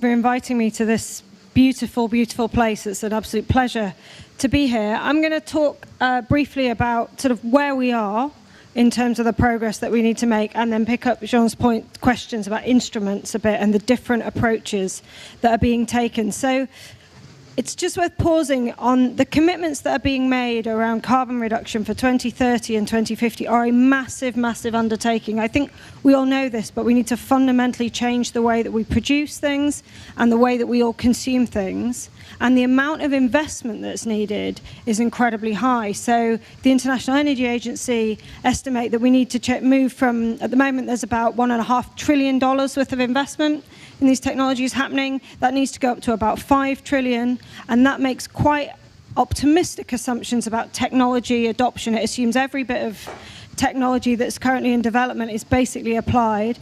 And it also requires that about half of that investment comes from emerging markets. And what we've seen over the last couple of years is that over 90% of the investment that's been made has come from advanced economies and from China. So still an incredibly long way to go in terms of what is needed. Progress is lagging very far behind that. We know how much carbon reduction we need to meet these targets. If we were to meet every ambitious target that the governments have set in the US, the UK, in Europe, that would get us about halfway there if we were to meet the targets they've set. If we were to just apply the policies that they've actually set out, that would get us about a quarter of the way there. So even if we were to just implement the things that governments have said they're going to do, that gets us about a quarter of the way we need to go. If we were to meet the targets, be about halfway. But basically, we're a very, very long way off. And of course, the window is closing to 2030. So, we've had quite slow progress to date. I mean, that is due to a combination of things. The policies that we have are quite uncoordinated and they're quite inconsistent and they're quite timid and they've been quite delayed. We've heard some examples. And both of those are in a large part because public acceptability of the cost of taking action, in particular around carbon taxes, is actually very low. So, we talk about this, but really when it comes down to it and, the sort of rubber hits the road, there's a lot of resistance to doing this. Look, there's clearly a role for the private sector. We've heard they are crucial to this transition. They need to provide the technology. They need to provide the investment that's needed. We've heard about many companies embarking on this transition, but government intervention is clearly critical. Otherwise, that private sector intervention will not be well coordinated, it will not be efficient, and it probably won't be sustained in the way that we need. So I'm afraid I think you need both. I don't think you can just do this with the private sector acting by itself. If we were to just take that route, it would end up costing us a lot more because of this issue around inconsistency. We had a look at the OECD about if you take together all the research in this sort of space, what does it give you in terms of a framework? And, what do we know about policy? So economists will tell you that carbon pricing is the most efficient tool to use to reduce emissions. But we know in practice that has its limitations through market failures, but also some of the political reality. Last year, we did a survey looking at representative samples across populations in 20 advanced economies and emerging economies. And what we found was actually there's very strong resistance to carbon pricing. Those results change a bit if you basically say, well, we'll recycle that money. We'll explain how the money would be used and we use it to help people. But actually, when it comes to people thinking about how this affects them in terms of the prices that they would have to face, people are incredibly resistant to it. Everyone basically wants the cost to sit somewhere else. The recent energy shock is a really telling and sobering lesson on this, I think. It did lead to a huge increased investment in renewables, and we heard about the German experience there, and actually it's been incredibly impressive, the scale of what was done so quickly.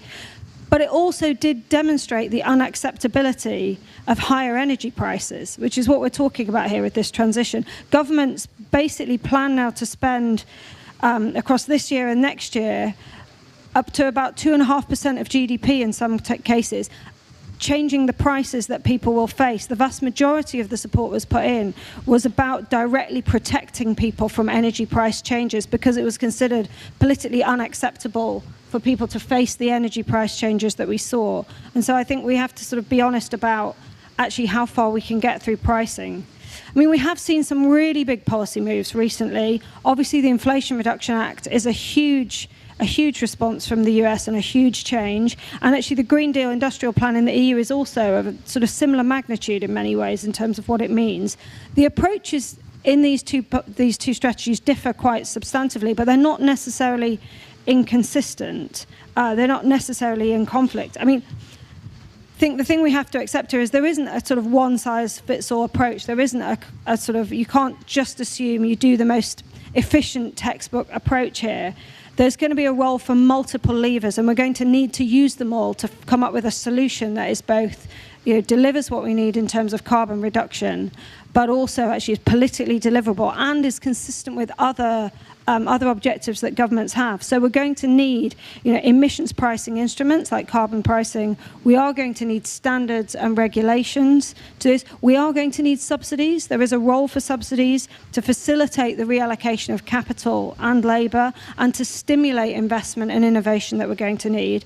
And all of these are going to need to be supplemented with strategies that address the distributional consequences of these policies, which are going to be quite large. So look, we have to recognise that different countries are in different positions and face different circumstances. They will need to and are adopting different policies to achieve optimal emission reductions in those countries. Of course, the range of policies and settings makes this quite difficult to gauge progress. How do you compare, how do you have a global policy dialogue on what's needed?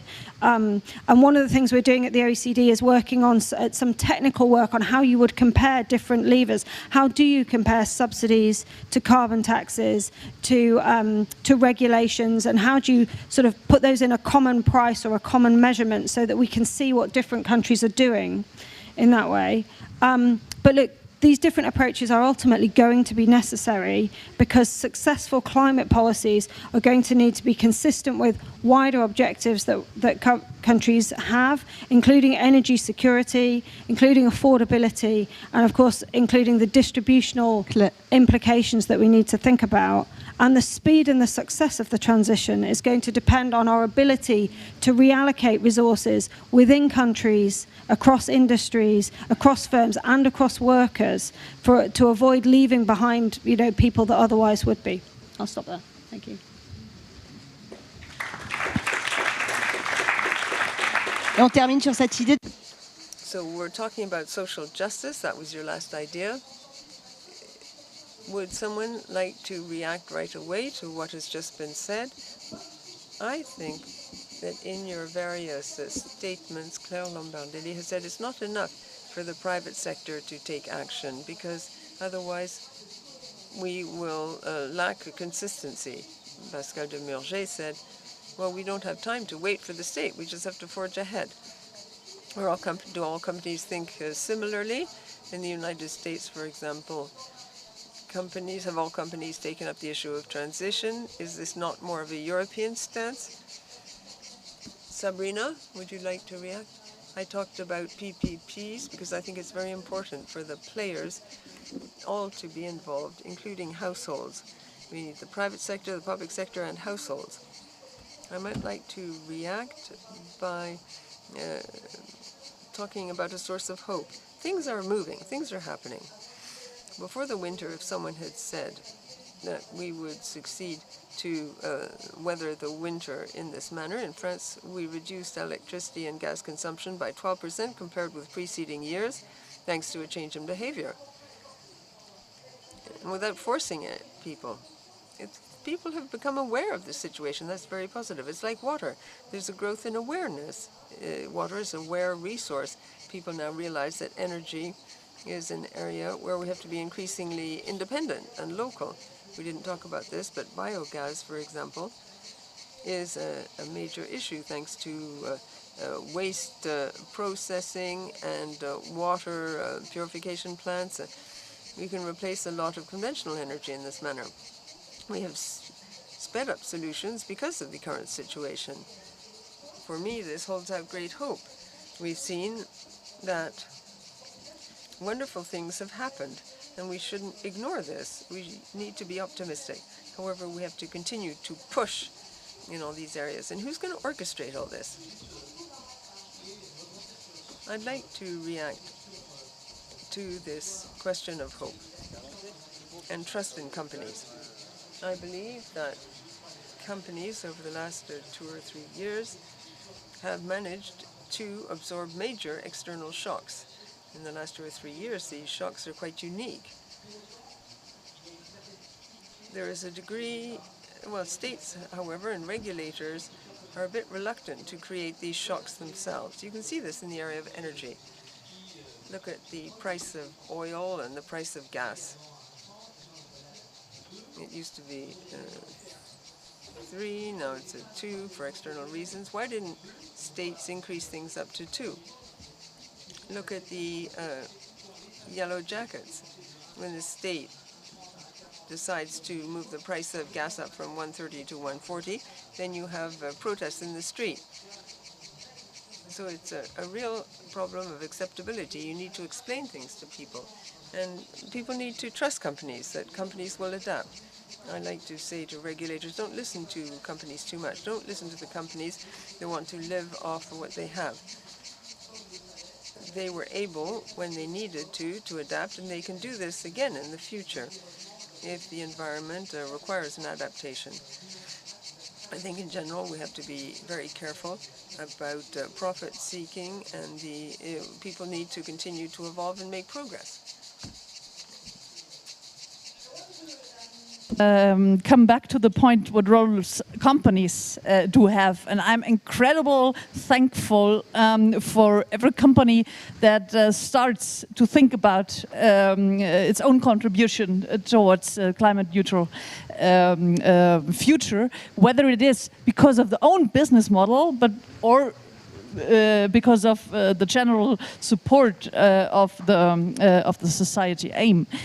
And I think when I think of my constituency, I have companies that said they want to be climate neutral till 2023, 2025. This is of immense importance for the political discourse, because that it shows we want to also implement climate protection within our business models. And this is a big signal. Although I would say the state has to set the level playing field in an optimal world. I mean, let the crisis away for a second. But normally you would say you have the political agenda that sets the rules, and then within these rules and companies have a fair level playing field. And the last point I want to make about the costs, it's absolutely true that we have to obey costs of transformation, but I would speak for calculating costs, also future costs within our models, because we know that especially households with small and medium incomes, they suffer more from climate change than households with a big income. And this calculation gets even worse when you look at the global calculation. So the global south is much more affected to climate change. And I think this is important to take this into account when it comes to cost of transformation. Le besoin de justice sociale. Je me tourne à présent vers vous. Yes, there's a need for social justice. Are there any questions in the room? I see three gentlemen. Is there a microphone going around?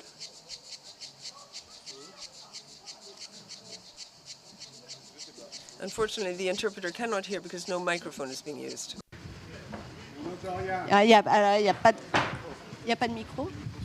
Ah, ok. Attendez, regardez, ça arrive. Alors, si vous voulez bien, on va faire ainsi. Oui, on va prendre... Attendez, vous faites votre question. Ask your question, and then I'll take the next two questions.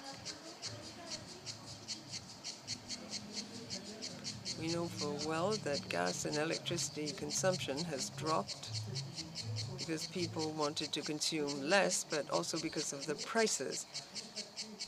Economists have documented the situation and published it in December. The prices of energy increase, mortality increases, and these people were saying, and I don't think it's just propaganda, that there would be a higher number of deaths in Ukraine. Does anyone here know what the exact figures are?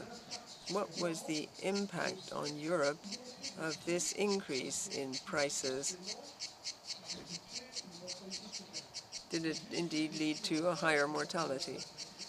And I have a suggestion that I find it difficult to formulate. We all talk about cost, the billions and billions involved. Could we perhaps have a simple document that could be distributed in schools, for TV and secondary schools?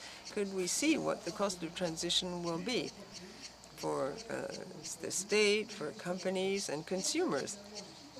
How much will the average citizen have to pay? And what will the benefits be for their children and grandchildren? What will this avoid? And is this feasible or not? But I firmly believe that this will increase acceptance. We are all part of the elite, but we have to reach out to the people. So we have to see what the benefits for people's children and grandchildren. Thank you. A second question? Yes, the burden and the return, so to speak, we need an economic calculation. A short question, please. It's more than a question. It's just a further piece of information. We have had a budget for a long time in the South. We created a system, several schemes many years ago. The state and the local governments for a long time now have considered that all their expenditure, part of the expenditure, should be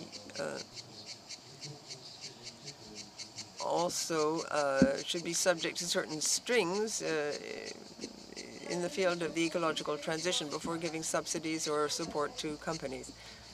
Okay, one last question. Congratulations on your statements. We've talked about the economic and ecological transition in France and in Africa. People always say there are no borders here, so all public and private aid is most welcome. Why, currently, is there no international body which could solve the problem? We see the differences between the US and China in terms of carbon taxes compared with Europe. As stated by the gentleman from Maïf, I believe, it should no longer be possible to pollute, in fact. Above all, we need the requisite entities or bodies to regulate the situation. We need bodies to coordinate things. We can be outstanding students in France, but we don't stand alone. So you're saying, why isn't there a global entity which would guide us in this area? Yes, not only in terms of coordination, IPCC is just an advisory body. Why don't we have an international entity which would be binding and can take binding decisions? This is quite a question, particularly to private companies, actually. But so first of all, the first question is when the energy price, what kind of impact does it have on mortality? And then we had the question on the pedagogical document, how much the economic transition is going to cost. No, my mistake. The environmental transition, the ecological transition is going to cost. Whom is going to bear the brunt of it? And what benefits are to be expected? So, Claire, do you have an answer? Claire Lombardelli. She's the economist from the OECD, the good person. Of the costs and the benefits, I mean, you're absolutely right to raise it. If you look at the overall position, the costs of not acting clearly hugely outweigh the costs of reaching net zero because of the climate impact. But that is a very long-term cost, and that is an average. The thing that is masked in that is sort of two things. One is there is a cost between now and us reaching net zero. It is a substantive cost that will hit economies. If we basically take carbon out of our input mix, that will cost us all money, and it will not be equal for everyone. It will fall very differently depending on where you are in the income distribution, but also what industry you work in, where you are in the world. And so you're absolutely right that the sort of net position for everyone really is it is better if we do not destroy the climate, but we should be honest that there are costs in the short and medium term of that, and that those costs, the average masks an awful lot, I'm afraid. Merci. Thank you. On the question of worldwide governance and who's going to call the shots, for private companies, should it be the new regulations that are coming along, the financial standards, that would push companies to change from inside? There's some standards that are underway in Europe, some in the US, that would tell us how we should measure precisely our carbon footprint and how we should measure our efforts. Is it something that is encourage the companies to move? Yes, this is absolutely huge. The day that companies were going to be submitted to complete standardization of financial reporting, for example, out of social governance, what do I put in place in my company that contributes to improving things? And how do I measure in an objective way the results that I obtain? When we have standardization of the extra financial reporting,